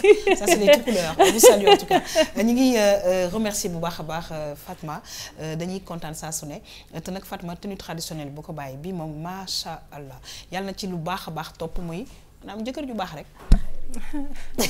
Amin yaa xam naa ni moom tenue bi moom dinaa ko simmi rek jox la ko yow it dina sal ko donc au passage maa ngi remercier Jolie Thiam nga xam ni moo jaar ci perruque bi ci teinture bi ak ci lépp. très bien di remercier Awa Kanouté di sunu maquilleuse bi nga xamante ni moom mu sóor tey di remercier ñi may seetaan ñëpp ak téléspectateurs u RTS 2 yëpp. merci beaucoup ñu ngi lay sant di la gërëm bu baax a baax waaye di remercier la belle maman Dieye maman kontaan nañu am naa yaakaar ne am na góor yoo xam ne peut-être irresponsable nañu woon mais xëy na bu ñu la seetaanee déglu lu imam bi wax dinañ ñaan déet nañu soppi jikko il est jamais trop tard de changer pour bien faire tout simplement maman ñu ngi lay remercier c'est toujours un très grand plaisir de te recevoir. c'est partagé am na ñu ma fekk ci béréb yi ñiy nduggee ci dëkk bi ne ma da ngay wax da ngaa mën a di wax rek waxal ci irresponsabilité jigéen ñi moo gën mais dinañu si ñëw insha allahu rabbi ndax dinañu topp mbir mi ñëpp la ñuy waxtaana juste rek pour jéem a def nu mu gën a rafetee parce que àddina sax nag kenn matul mais chaque jour nit ki day gën a defaru rek pour defaraat toogaayam mu gën a jekk donc noonu la ñuy remercier mbokku téléspectateurs yi nga xamante ne daf seen bànneex rek nag moo ñu fi teg daal di remercier nag waa Esprit Chic waaw Fat Sané maa ngi koy remercier bu baax a baax moo jaar ci boppu beeg lépp donc numéro téléphone am nekk 77 653 79 26 merci beaucoup yaa xam ak équipe bi ma bokkaloon plateau bi yëpp. Merci beaucoup, on te souhaite en tout cas un excellent week-end. Di remercier Madame Cissé Kodou Mohamed Kodou kan ngay remercier tey. waaw damay remercier rek ki may jàppale ci label 221 bi may jàppale Madame Guèye. donc ku ma ñëwal robe bi di Gilbert Diatta nekk styliste nekk rond-point JVC Sacré-Cœur. téléphone 77 653 08 09 wala 77 793 19 08 may remercier parents yi nga xamante ne si wax dëgg yàlla dara safu leen dul seen njaboot. njaboot boobu yal na si yàlla teg loxo. sàmm leen ba nga xamante ne si ëllëg dañuy doon ay mag yu am ñam ni ko mag yi di waxee. di leen jox dox daje incha allah samedi prochain. ñoo ngi lay gërëm di la sant bu baax a baax di remercier ñi nga xamante ne bii ñoo fi nekkoon waaye nag am na ñeneen ñu nga xamante ne bii ñoo ngi leen di wuutu fii ci tam-tam du week-end mbokk yi ñu dem régie dellu siwaat mën leen recevoir kontaan nag mbokk yi ci Saul Banks mi nga xamante ne bii nekkoon na lauréat découverte RFI alors ci biir loolu nag xam nga ne du ñu wax musique te duñu nag directement dem nuyu ji suñu xarit Mickaël Souma Mickaël maa ngi lay nuyu c'est toujours un très grand plaisir à chaque fois de te recevoir te nag peut-être ñu ñëw tuuti ci artiste guinéen bi nga xamante ne bii bah écoute voilà ça a tellement marché que mu nekkoon lauréat découverte RFI. voilà yaa xam maa ngi lay nuyu di nuyu ñi ma toogoon ñëpp ci plateau bi di nuyu suñu mbokku téléspectateurs yi c'est vrai que Saul Banks nekk na véritablement un talent de la musique africaine on peut dire parce que nekk na fi lauréat prix découverte RFI qui est un prix prestigieux donc def na un peu le tour de l'Afrique parce que RFI parce que prix boobu en fait ce qui est intéressant dans ce prix là c'est que chaque fois soo ko gagné ils te font faire une tournée à travers l'Afrique. Absolument. Donc et même en Europe quelquefois. Très bien. Et on a eu aussi beaucoup de Sénégalais. C'est ça, Marema Fall, DJ Awadi. Exactement. Donc ñoom ñëpp jot nañu am prix boobu. Très bien. Alors Mickaël Souma tey dañu indil benn artiste bu nga xamante ne bi je pense que mouvement hip hop yi xam nañ ko bu baax mais en tout cas tey dafa nekk suñu plateau ñu fas yéene waxtaan ak moom ci carrière am bu nga xamante ne bi voilà c'est une belle carrière quand même. Alors moom nag c'est Chaka Babs je pense que duñ ko présenté ti ñëpp xam nañ ko. Chaka Babs bokk ci ñi nga xam ne ñooy le old school. Quand on parle de hip hop. Je pense que su ko demee tuuti dina waxtaan ak ñun ci li mu fi indi parce que am na ay son yu bees yi mu def jot na sax def benn album c'était l'année dernière au mois d'avril. bu mu dédié woon au guide religieux Serigne Abdou Karim Mbacké. mu nekk album bu doy waar bu mu defoon. Bon c'était juste pour la promotion. Très bien. Voilà je pense que na si dellu soit su ko demee tuuti. Inch'Allah ñu ngi lay gërëm di la sant bu baax a baax Mickaël Souma waaye nag di dalal jàmm bu baax a baax Rougui parce que nag Rougui dama koy faral di wax te je pense que ñëpp dañu ciy d'accord mooy la santé avant tout en tout cas c'est toujours un très grand plaisir Rougui di la recevoir ci émission Tam Tam du week-end tey nag xam naa nga indilaat ñu lu am solo parce que nag chaque fois dañuy toog di déglu bu baax a baax conseil yi nga xamante ne bi yaa ngi ñu koy indil ci ay wàllu feebar. dëgg la yaa xam mooy lay nuyu di nuyu ñi ma bokkal plateau bi yëpp di nuyu téléspectateurs yi nga xamante ne ñu ngi toog di ñu seetaan di leen wax ne rek tey conseil santé ci asthme la ñëw parce que période bi la le climat a changé te c'est l'occasion jox leen ay conseils yoo xamante ne dinañ ci mën a jàpp pour que rek seen wér-gu-yaram gën a jëm kanam yaa xam. Très bien alors on dira aux asthmatiques tout simplement ñu def attention surtout ci li nga xamante ne bi mooy poussière bi et le changement de temps surtout les enfants alors dañu def rek lu dul daal di nuyu la grande Saint-Louisienne elle c'est Khady Didi Khady dañuy kontaan saa su ne di feggoog yow parce que nag yow itamit ci wàllu bon plan defe naa ne tey la nga ñuy indil dama ko xaw a seen tuuti rek xam naa ne téléspectateurs yi Khady dinañu kontaan de. yaa xam maa ngi lay nuyu damay kontaan man tamit toujours di bokk ak yow plateau maa ngi nuyu ñi ma bokkal plateau bi yëpp di nuyu téléspectateurs yi ñuy seetaan dëgg la léegi suñ demee ba ci kanam rek di nga gis surprise la. Inch'Allah alors dañuy kontaan mbokk yi nag ci sunu invité Chaka Babs ñu ngi koy wax nag vraiment mu nekk bokk ci old school def vraiment liggéey bu rafet ci wàllu mouvement hip hop bi ñoo ngi lay nuyu di la dalal jàmm en tout cas di kontaan wax dëgg yàlla. ci sa teewaay fii ci émission Tam Tam du week-end. merci beaucoup Yakham merci beaucoup aussi ñi ma bokkal plateau bi. Voilà di remercier ñëpp ci invitation bi di nuyu aussi téléspectateurs yi. waaw c'est vrai que c'est un plaisir de se retrouver en gisaat la. toogaat ak grand Mickaël Souma nga xam ne ñoom ñoo ñu tette depuis le début. du hip hop et tout. donc franchement c'est un réel plaisir tey ma ñëw bokk partager plateau bi ak. l'équipe de Tam Tam voilà avec l'équipe de Tam Tam voilà. ñu ngi lay gërëm di la sant bu baax a baax mbokk yi ñu ànd ak suñu xarit Rougui dem xool tey nee na mbirum asthme lay wax ñu dem dellu si waat.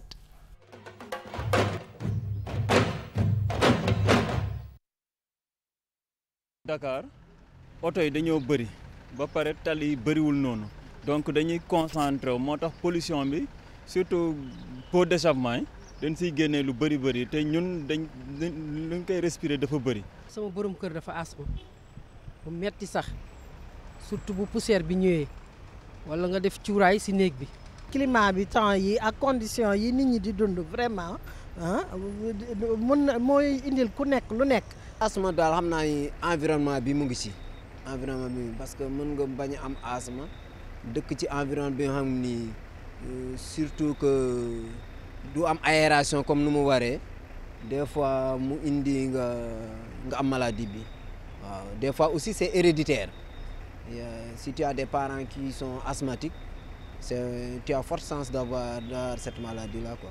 D'habitude problème respiration lay doon xam nga ñun dañoo nekk ci dëkk boo xam ne dafa bëri ay pollution ainsi de suite donc feebar la boo xam te ne ci poumon yi daal lay kii seen respiration day xaw a difficile te tamit damay gis souvent ne dañu am benn butéel bu ndaw pompe bu ndaw seen wet donc pompe boobu bu ñu amee problème nag dañ koy pompe seen gémmiñ pour mu mën a décongestionner seen respiration.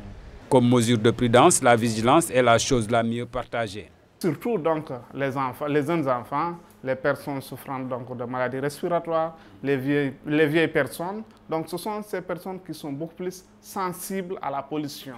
Donc parce que leur système immunitaire est, on peut dire, très fragile. Donc il faut que ces personnes veillent donc périodiquement à contrôler leur santé afin donc de prendre en compte les effets de la pollution sur la santé. ñu éviter poussière bu bari bi éviter cuuraay ci biir néeg bàyyi ko ci ak saxaar ak néeg bu ñu fermer bu carrément tamit baaxu ci. xam nga booy ubbi di aéré it poussière bi du dugg du résoudre solution bi dégg nga si di changer drap yi fréquemment di nettoyer mu bañ a am poussière ak yëpp bu dul loolu tamit di seeti médecin rek tout le temps. bu ñu jël ñu sol lu diis mais aussi bu ñu génnee encore ñu éviter ubbi seen kii oto yi ñu dugg ci biir oto yi fekk dañuy éviter pollution bu ñu nekk ci biir embouteillage yi quoi.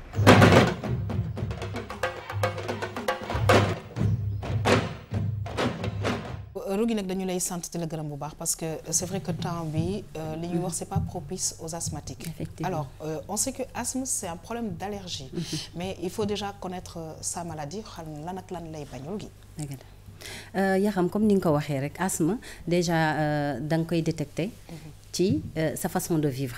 Parce que ku mu dal rek da ngay am problème comme ni ko spécialiste bi waxee da ngay am problème pour respirer.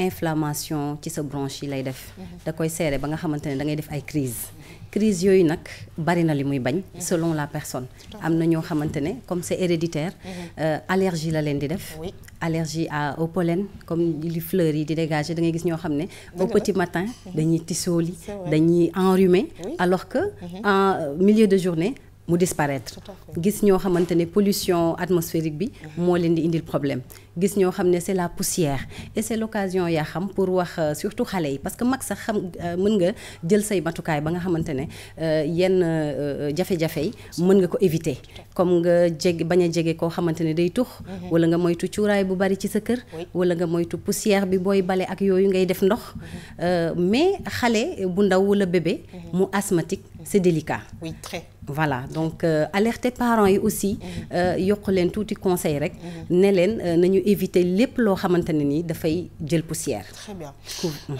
Alors Khady mu nekk benn maladie bi nga xamante ne bi c'est héréditaire mais la dernière fois on a reçu Shams Aïdara qui disait c'est vrai que kër bu nekk war na am koo xamante ne bi war na am tuuti notion secourisme parce que asthme nekk na maladie bu nga xamante ne bi c'est un problème respiratoire alors ça peut des fois aller jusqu'à évanouissement. Alors je pense que comme ni mu ko waxee surtout chez les enfants c'est des sujets à suivre en fait. yaa xam dëgg la Rougui indi na kii bu am importance parce que asthme léegi dafa bëri pratiquement ñu bëri des fois sax mën nga ko bañ a hérédité parce que comme par exemple affaire allergie la mën nga génn ci biti poussière bi kii dégagement wu oto yi yooyu yëpp mën na la sonal nga am asthme am na sax lu gën a grave peluche yi ñuy jël di ko jox suñu doom yi moo gën a gaaw joxe asthme mais ñun dañ koy utiliser waaw mbàjj yi même chose moquette yi tout ça donc am na yu bëre environnement bi da ci am trop solo donc dafa am lu bëre loo xam dañ ko war a seetaat surtout pour xale yi comme elle l'a dit mag xam nga mën nga xam lan mooy déclencher sa asthme par contre xale mënoo ko xam te asthme aussi boo ko amee nit yi il faut ñuy nekk ak yow tout le temps parce que des fois mën nga am crise kenn bu fa nekkul mara deytaali leneen mën na la ci fekk. C'est très compliqué. Alors dinaa ñëw dans quelques instants ak sama xarit Iba par rapport ak maladie boobu mais Rougui ñu gis nag ne que de plus en plus les gens utilisent vraiment beaucoup de pompes et te loolu lépp pompe yeeg les masques d'oxygène loolu yëpp bon am na ay effets aussi yu nga xamante ne mën na ko am ci nit ki donc je pense que il faut une prise en charge très tôt de cette maladie. yaa xam ku ko mën a teel a détecter que mu nekk xale que mu nekk mag nga suivre traitement bi parce que bu nekkee xale la déjà boo ko teelee suivre à l'adolescence day disparaître c'est vrai selon les conditions aussi bi muy fi muy nekk atmosphère bi comme li ñuy wax rek poussière bañ ko jege lépp lu nga xamante ne pollution la ak climat changement climat bi mu jël ci ay matukaayam di génn ak masque ci yenn endroit yi nga xam ne mënu faa ñàkk dem donc buñ ko traité à temps dina disparaître avant l'adolescence wala à l'adolescence. Très bien. Alors Michael Souma, c'est vrai que si fi àddina bi toll nii tellement l'être humain a pollué la terre que voilà conséquences yi ñu ngi koy gis bu baax beaucoup d'asthmatiques dans notre pays et c'est pas que qu'au Sénégal, c'est partout dans le monde mu nekk maladie bu nga xamante ne bi il faut que maa ngi koy wax sànq une prise en charge mais il faut que entourage bi tamit di mën a observer bu baax ñi nga xamante ne bi dañu asthmatique parce que tu vois ça peut passer très vite. Bon, c'est vrai que si on prend l'exemple de l'Afrique parce que xam nga Europe ñoom je pense que sur cette loi en Europe, les conditions sont véritablement réunies pour pouvoir soigner comme il le faut, n'est-ce pas, cette maladie-là qui est l'asthme. Donc déjà, ñoom seen environnement. Oui. am nañu yenn environnement yi nga xam ne mën leen fa yóbbu malade bi pour mun leen. Tout à fait. Mais fii en Afrique xam nga rek Afrique nu mu mel. Oui. On est tellement, la pollution elle est tellement présente. Hein? Donc ce qui fait que quelquefois c'est assez compliqué, n'est-ce pas, pour venir à bout, n'est-ce pas, de cette maladie. Absolument. Là, Alors qu'est l'asthme. Exactement. Donc laaj na ñun suñu gouvernants yi ñu xoolaat en fait. N'est-ce pas, tu vois, la pollution de l'air, c'est important. Oui, je pense que le monde entier en parle et puis on essaie de trouver des solutions, mais avec tout ça, la sensibilisation doit continuer parce que on sait que population yi tamit, voilà, ils nous aident pas trop. Alors dañuy dem du côté de notre ami Iba pour xool déjà fan la toll ba interpeller ko moom tamit parce que sans qu'on parlait de fumée. Alors il serait important aussi Iba rappeler ñun jigéen ñi surtout ne que dawlin bu sens ba affaire bi saxaar foofu yëpp voilà, ça peut être compliqué aussi pour les enfants parce que nee nañ fumer aussi moom tamit nekk na un problème par rapport à l'asthme. Alors Iba. Voilà, tu as parfaitement raison Yaxam parce que souvent bu ñu nekkee ci waañ dañuy faral di bu ñu tegee suñu diwlin bàyyi ko ba mu sens bay saxaar alors que loolu xamuñu ne c'est très dangereux parce que diwlin bi bu boobaa day commencer doon leneen donc saxaar boobu day nekk lu nocif pour nit ki kay nooyi donc comme man nii sax man asthme bi xaw na ma jàpp donc je suis allergique à plein de petites choses donc moo tax conseils yi ñu joxe fii ci émission bi man j'ai trouvé que ne ñi ils sont conscients de ça mais application bi nag moom mooy des des fois tout à fait voilà. Alors Iba fan nga toll ci la nga ñuy préparer tey waaw fu mu ne nii aussi ajouté naa ci samay pomme de terre donc puisque pomme de terre yi moom day teel a ñor donc dama bàyyi ba mu dese ma peut-être ay 20-30 minutes avant la fin ma ajouté ko ci donc juste après ci kanam tuuti donc 5 minutes avant la fin laay yokk samay poivrons donc comme ça ma mën a garder un peu seen aspect ñu xaw a rigide tuuti très très bien en tout cas ñu ngi lay remercier mbokk yi di fàttali nag nekk Iba tey la mu ñu indil mooy touffé à la viande nee na daf ko xaw a moderniser en tout cas dina ñaan présenter plat bi à la fin de l'émission alors Rougui on va terminer mais daal ñu jàpp ne que maladie boo xamante ne bi dañ koy teel a xam médicaments yi ñuy jël mais Khady lu mu wax tam dafa am importance ku am asthme nañu koy xool bu baax a baax parce que les crises mën na ñëw à n'importe quel moment. Effectivement yaa xam comme li Khady wax rek les crises moom nit ki nga xamante ne xam nga ne yow déjà da nga asthmatique tout le temps da nga war a yor sa pompe bu fekkee ne toll nga ci stade boobu yor sa ventoline foo toll nga mën a dimbale sa bopp en cas de crise aussi nit ñi tamit bàyyi la xel les enfants aussi quand ils vont à l'école ñu mën leen glisser benn pompe bu nga xamante ne moom la ñu yor à tout moment pour ñu mën leen secourir aussi à temps bu fekkee ne école bi la leen fekk wala ci mbedd mi la leen fekk et autre chose je pense qu'il est très important quand on est asthmatique de consulter un pneumologue effectivement parce que pneumologue yi ñoom ñooy toppatoo loolu et je veux dire dafa am benn suivi bu nga xamante ne bi dañu koy def yaa ngi koy wax et c'est vérifié que quand c'est bien suivi quand l'enfant est bien suivi je veux dire bu demee ba màgg asthme bi mun na dañ par contre c'est une maladie boo xamante ne bi mun na la dab parce que c'est héréditaire mën na la dab c'est héréditaire yaa xam am na ñoo xam ne sax dañuy dem ba nekk mag ñu doog a gis ne ñoom ñi ngi développer signe asthme yooyu parce que allergie la à la base da ngay allergique à quelque chose léegi bés boo demee ba exposé wu yow ci li nga xamante ne allergie boobu noonu moom moo lay sonal rek sa asthme day ñëw très bien en tout cas mbokk yi nañu def toujours attention ci yenn maladies yi nga xamante ne bi ça peut être grave parce que lu jëm ci wàllu respiration je pense que dañ ko war a jël très au sérieux en tout cas Rougui ñoo ngi lay remercier c'est toujours un plaisir di feggoog yow parce que nag la santé avant tout la santé avant tout yaa xam nuñ koy waxee saa su nekk di ñaax mbokk yi rek ñi nga xam ne ñu ngi ñuy seetaan ñëpp ñuy saytu seen bopp bu baax a baax surtout les asthmatiques période bi ça va changer ça va continuer à changer gis ngeen poussière bi ni mu bare sedd baa ngi ñëw changement de climat yi ñuy gën a di tamit toppatoo dëkkuwaay yi surtout parce que mbedd mi moom peut-être kenn mënu ci dara ndax pollution bi am na ba pare mais biir kër yi ak xale yi seen drap de lit yi seen couette yi mbàjju yi peluche yi moquette yi ñu essayer daal di xool di dépoussiérer comme il le faut ay à chaque fois fréquemment xale yi bañ a tëdd ci poussière parce que guddi gi tamit day yëngatu lay gën a yëngatu ak fajar gi alors yaa c'est xam vrai li nga xam ne dafa jëm ci wàllu moquette je pense que soo amee asthmatique il faut carrément l'éviter parce que mën na indi ay problèmes yu mag en tout cas Rougui dañuy kontaan saa su ne di feggoog yow parce que nag wax dëgg yàlla ay njëriñ rek lañ ci jëlee mbokk yi ñu xuus nag ñëw ak yéen ci bon plan ànd ci ak suñu xarit la grande Saint-Louisienne Khady Didi nee na surprise alors on y va.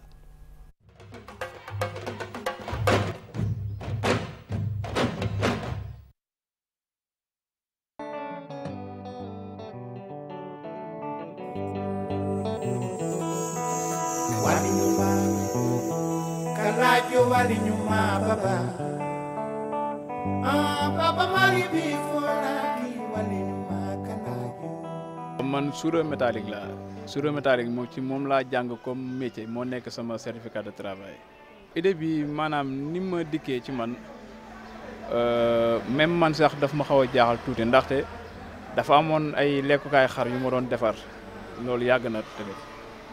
ñoo ko defaree ba dagg ko nag ba teg ko di ci xool ndax man dama yàgg a bëgg affaire de créer ay dessin affaire yooyu noonu quoi ma ko xoolee mu am lu ma jox leneen nag la ma joxoon quoi ay fourneau affaire yooyu xam nga mais fur et à mesure may xool di xalaat ba mu ni xaaral ma jël comme laf bi des noonu teg ko ci kaw lan la may war a mën a jox quoi ma jox ko mu xaw ma nduru seet nii après ma bàyyi noonu nekk ci leneen ba ay presque lu tolloog weer ma ne nag xaar li ma doon kii xaama jéem ko defar mais bi ma njëkk a defar moom baaxul waaw mi njëkk a defar baaxul bi ñu topp tamit baaxul daata ne rek par la suite nu may gën a dem nag di gën a affaire yi ma koy gën a bëgg nag comprendre nga par la suite ci laa defar benn mu normal.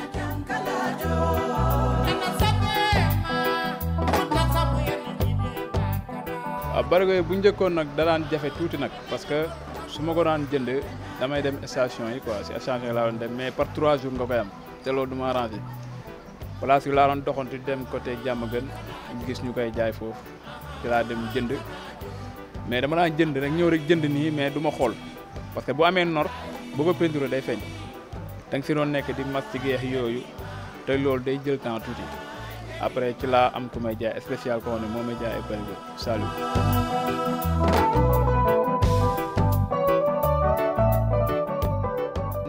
koy xam moom waaw nit ñi moom ñu koy xam bu baax mais majeure partie bi yëpp nag du fii waaw am na ku ma woo sans WhatsApp ay nit ñu bari la ñenn ñi ay Gabon la kenn ki français nag mais di ma proposer pour man ma ñëw foofu di liggéey mais man dama liggéeyul kenn comprendre nga man ma toog liggéeyal sama bopp moom loolu moo ma gën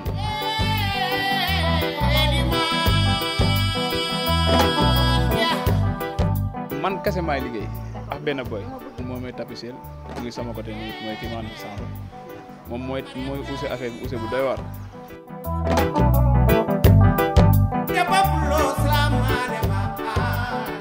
finition bi ci war bu ko tapissier bi xaw a waye diloo tuuti rek day yàq job bi parce que des fois da ngay defar boo ko use bu normal tamit nit bu si toogee quelque temps mu wàcc loolu maanaam day yàq quoi damay yàqal ko moom quoi ndax man su ma amee moom laa jox.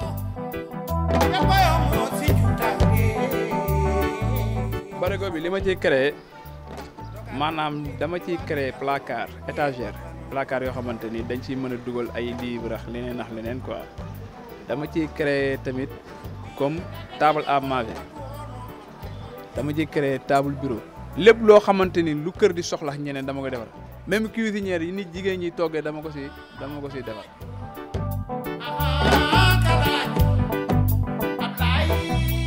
ñun en tant que jeune fale dañoo ñëw ci Facebook bi nga xam ne tout le temps dañuy ne ci Facebook bi ak yeneen réseaux sociaux yi muy Twitter muy Instagram donc dañuy ñëw pour jàppale ko ci loolu donc fa lañ jëlee idée bi jël produit yi muy defar dugal ko foofu pour nga xamante ni dina am gën a am visibilité.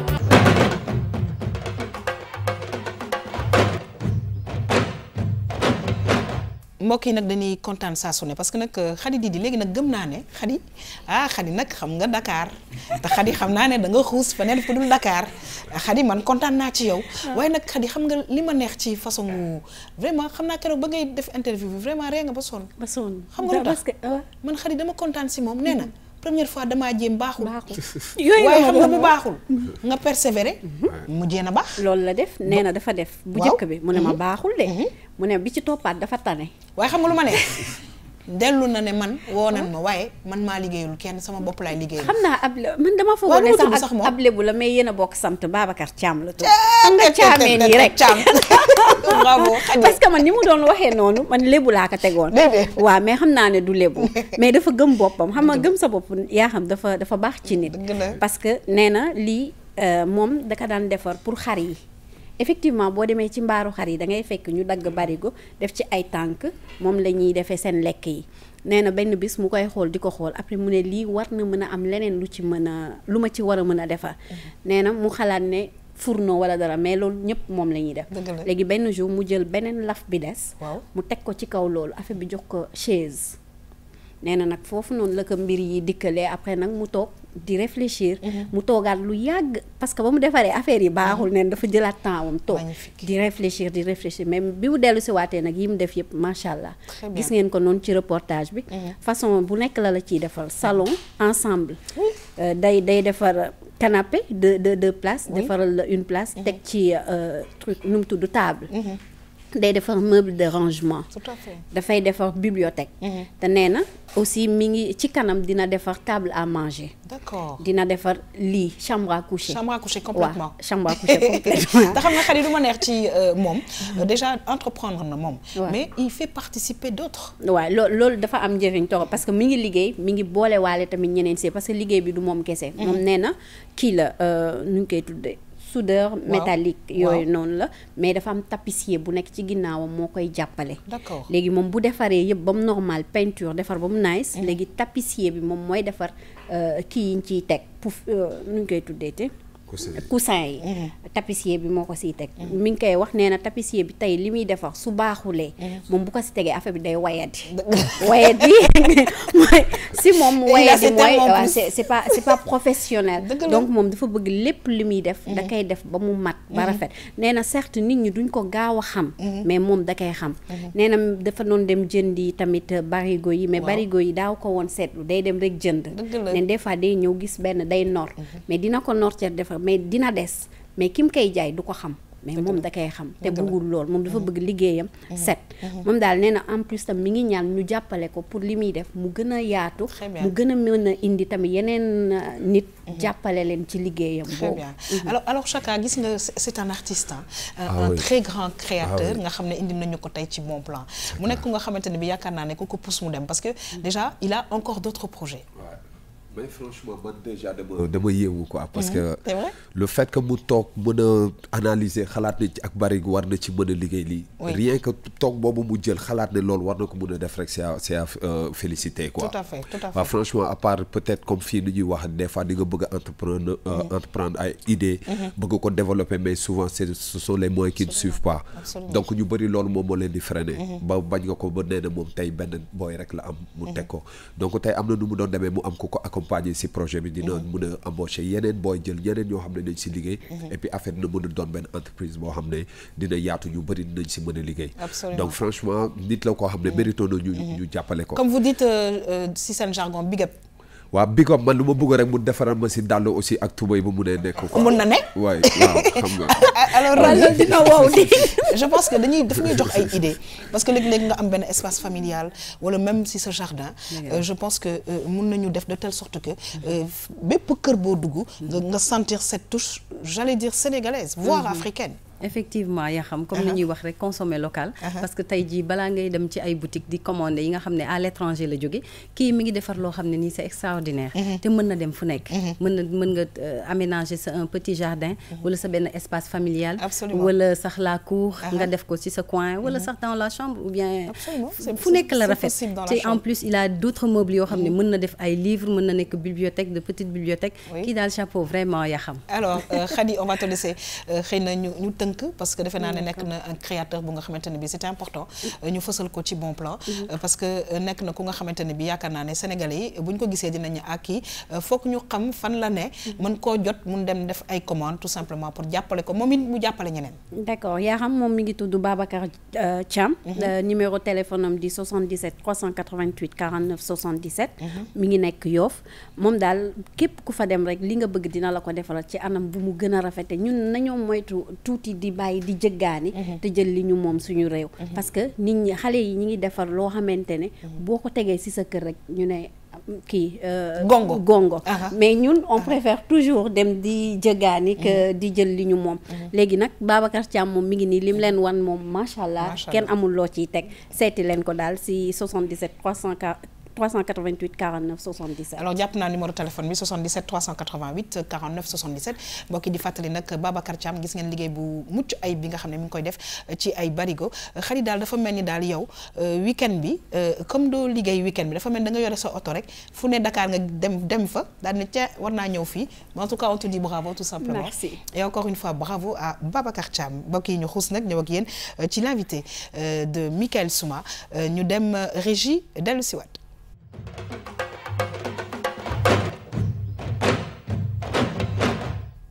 waaw dañuy kontaan nag Mickaël saa su ne ci vraiment artistes yi nga xamante ne bi yaa ngi leen di indil yaa ngi koy wax sànq ci old school bi la bokk Chaka mais moom itamit comme ñoom di Diawadi et les autres Fada Freddy et cetera Ndongo Di ñi ngi continuer li nga xamante ne bi moom mooy liggéey bi ci wàllu hip hop.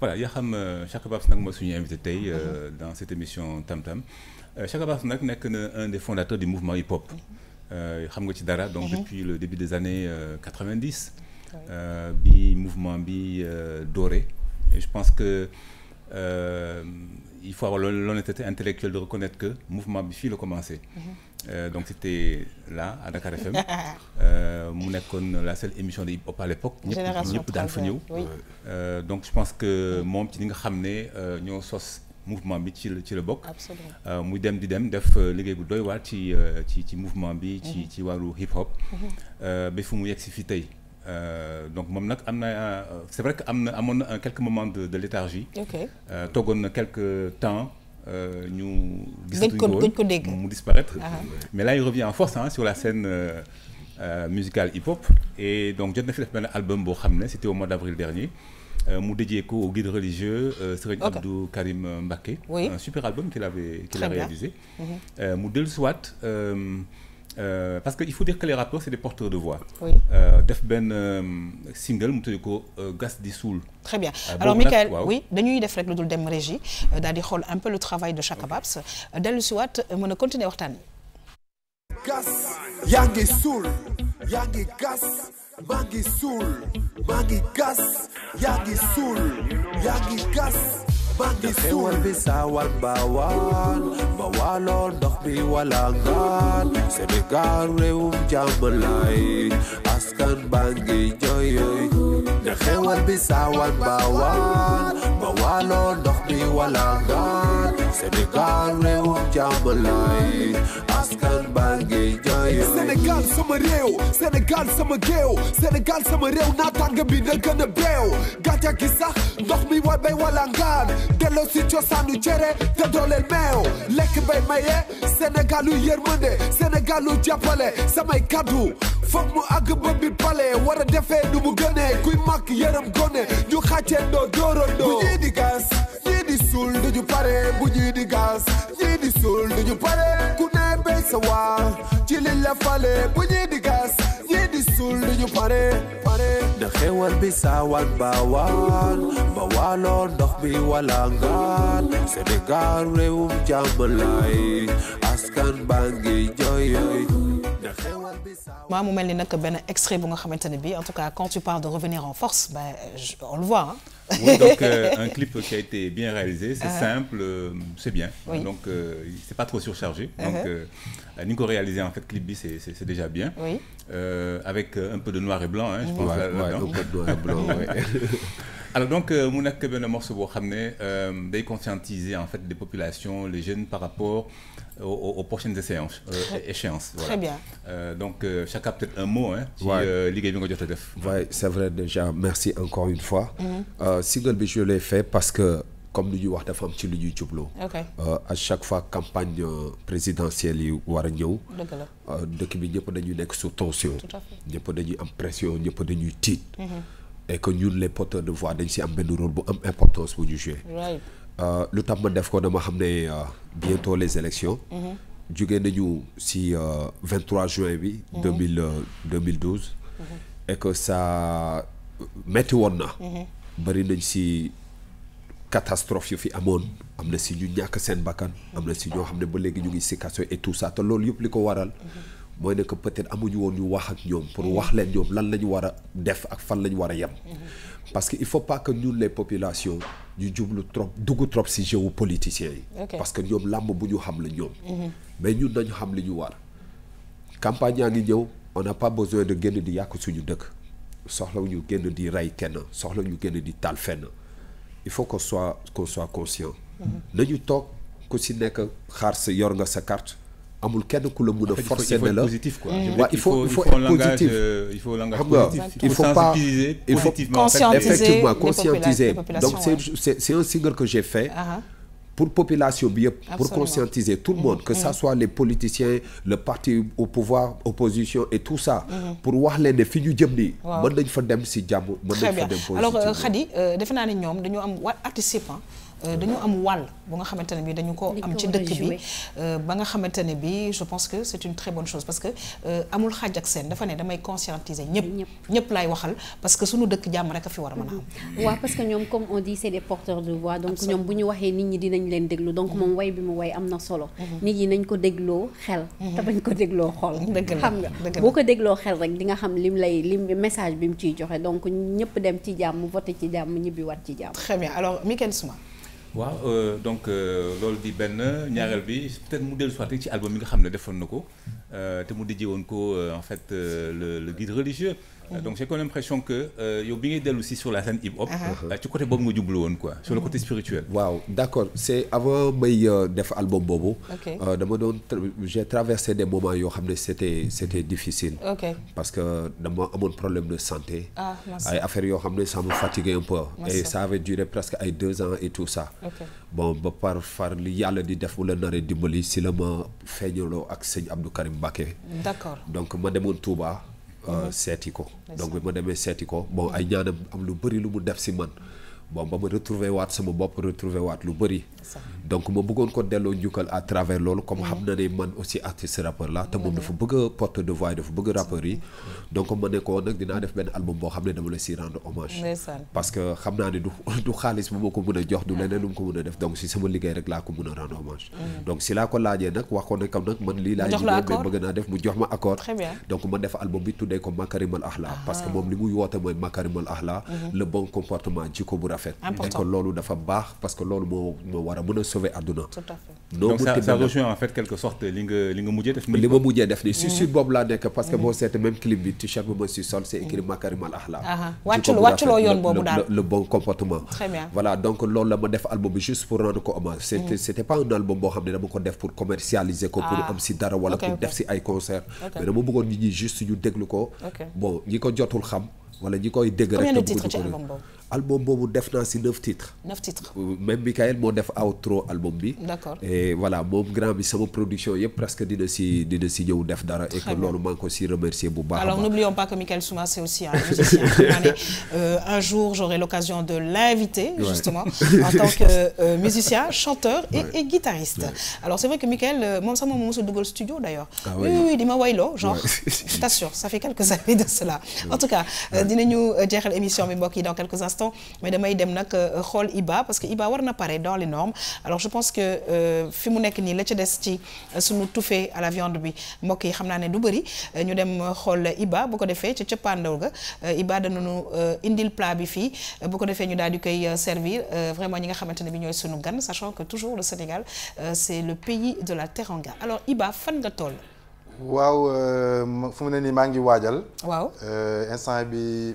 maa ngi si pour defar décoration bi un peu. Très bien. parce que oignon vert bi ak coriandre bi. dafa am goût nag oignon vert bi. voilà moom ñu mooy permettre pour que ma décorer plat bi à la fin. ok donc instant bi damay xaar juste poivron yi xaw a ñor tuuti rek. waaw mais daal viande beeg yëpp ñor na tout va bien. waaw viande bi maa ngi am yaakaar. d'accord parce que ni ñu ko démarré ak léegi bon. ok amoon naa quelques soucis de côté. xam naa Rougui elle va tester tout à l'heure pour nous dire est-ce que affaire bi ñor na normalement dans les normes war na ñor. voilà très bien alors Iba dinañ la retrouver ci plateau bi tout à l'heure alors Michael on va terminer avec l'invité de Michael Souma muy Chaka Babs nekk ku nga xamante ne mi ngi yëngatu ba léegi ci wàllu hip hop di ci def liggéey bu rafet. waaw donc Chaka Babs avant de terminer laaj ko rek moom mi nga xam ne dellusiwaat na ci scène musicale hip hop bi naka la xalaatee wu organiser wu justement côté carrière. waaw xam nga bi kay dafa am loo xam ne tout le temps ñi dañ ma koy laaj si rajo yi wala télé et tout ça man plan carrière laa teg c'est-à-dire carrière laay liggéey man liggéeyuma pour chaque fois rek ma actuel liggéeyuma defuma buzz comme ni ko gars yi di waxee dafa am loo xam ne dama ko bëggoon di liggéey si sama carrière di ko fi teg ndànk mu fi tegu et puis nekk loo xam ne mais bés bu ma demee ba jóge fi samay doom bu ñu ñëwee mën nañ ko jëlaat au début di ko dégluwaat muy continuer di jëriñ génération par génération et pour ça il faut de la patience amuma kenn ku may kursal amuma kenn ku ma naan noo génne na tey man foog ma génne si je dois rester 5 ans tëju pour liggéey loo xam ne bu ma ko génne mun naa toogaat 5 ans je vais rester m'enfermer 5 ans pour liggéey loo xam ne alors Rougui est-ce que gis nga que suñu rappeurs yi je sais pas que c'est toujours du mal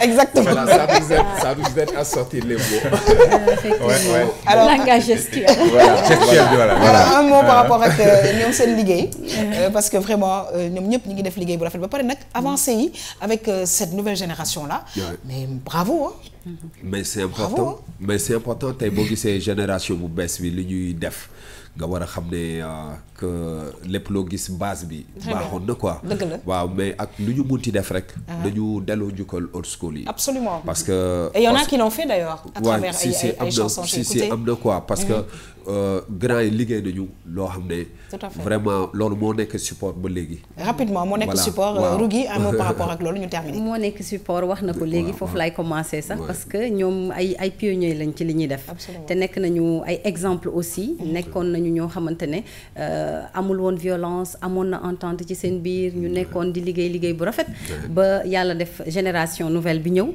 ñooñ tamit nañu jéem a xool ci ñoom rek jéem a rafetal lépp pour te dire excusez-moi man sama rapidement sama taw Maxi Crazy laa ko tuddee par exemple. ok alors comme pour dire dañ koy dëggal Michael Souma Iba ma laaj la nga yegsi aussi ak li nga xamante ni mooy plat bi dañ koy dëggal Michael Souma parce que je pense que génération 3R je pense qu'ils étaient des fois nous on avait peur parce qu'ils étaient des centaines non mais c'est vrai au niveau de Dakar FM man ak Michael dans le studio ils étaient des centaines à nous attendre dehors mais il y a jamais eu de bagarre rien c'est des gens qui étaient là pour fësal seen liggéey et ça on leur dit bravo pour ça Michael on va terminer avec toi le temps de recevoir notre ami Iba. Je pense que ñoom c'est des exemples elle l'a dit ay exemples lañu je pense que nouvelle génération war nañu roy ci ñoom en fait quoi je pense que c'est important. Très bien un dernier message Chaka. waaw temps de recevoir Iba. voilà juste rek wax single bi da ko gars yi dem xool. d'accord xam nga disponible si réseaux sociaux yi et tout ça nañ dem déglu ko seetaan clip bi déglu message yi et puis wax leen juste que ne bu ñu topp benn mouvement wala benn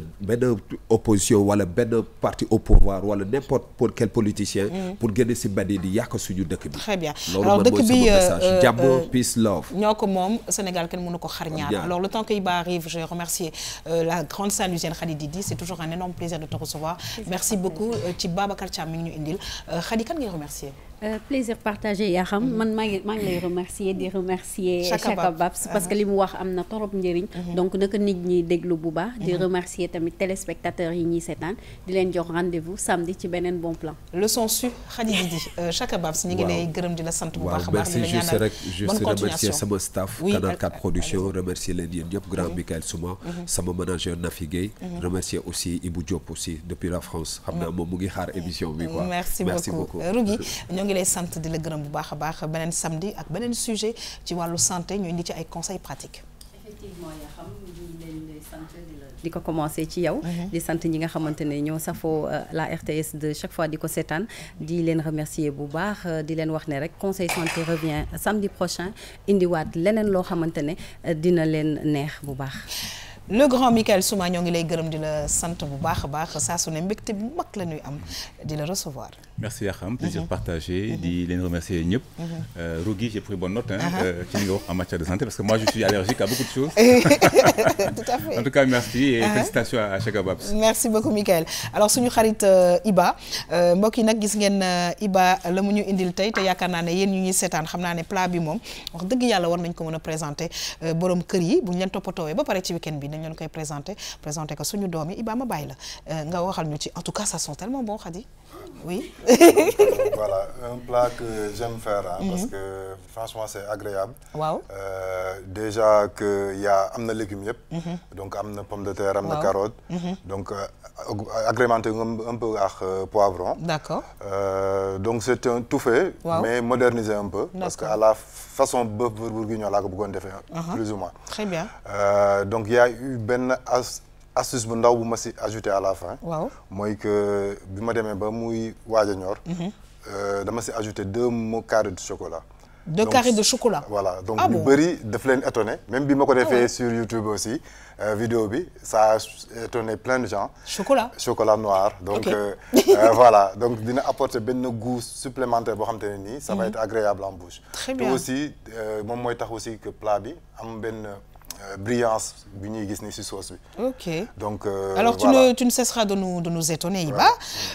Malheureusement à chaque fois Iba il vient juste avec l'assiette. pas de couvert maa ngi lay remercier Iba plaisir de te retrouver très prochainement di fàttali ne yaa ngi ci réseaux sociaux yi. voilà donc c'est ça donc ku bëgg aussi reprendre recette bi mu ngi déjà sur YouTube. les ateliers de Iba voilà les ateliers de Iba donc mën ngeen me suivre aussi sur tous les réseaux muy Facebook Instagram. di remercier aussi tous les abonnés comme d'habitude rek remercier Yakham ak ñi ñu bokkal plateau bi. merci beaucoup mbokk yi ñoo ngi leen di gërëm di leen sant bu baax a baax di leen souhaiter yéen ñëpp un excellent week-end di remercier Mariama Magasuba bi nga xamante ne moo jaar ci sañse bi 77 634 44 11 di remercier toutes les équipes techniques merci à vous on vous retrouve très prochainement toujours sur la RTS 2.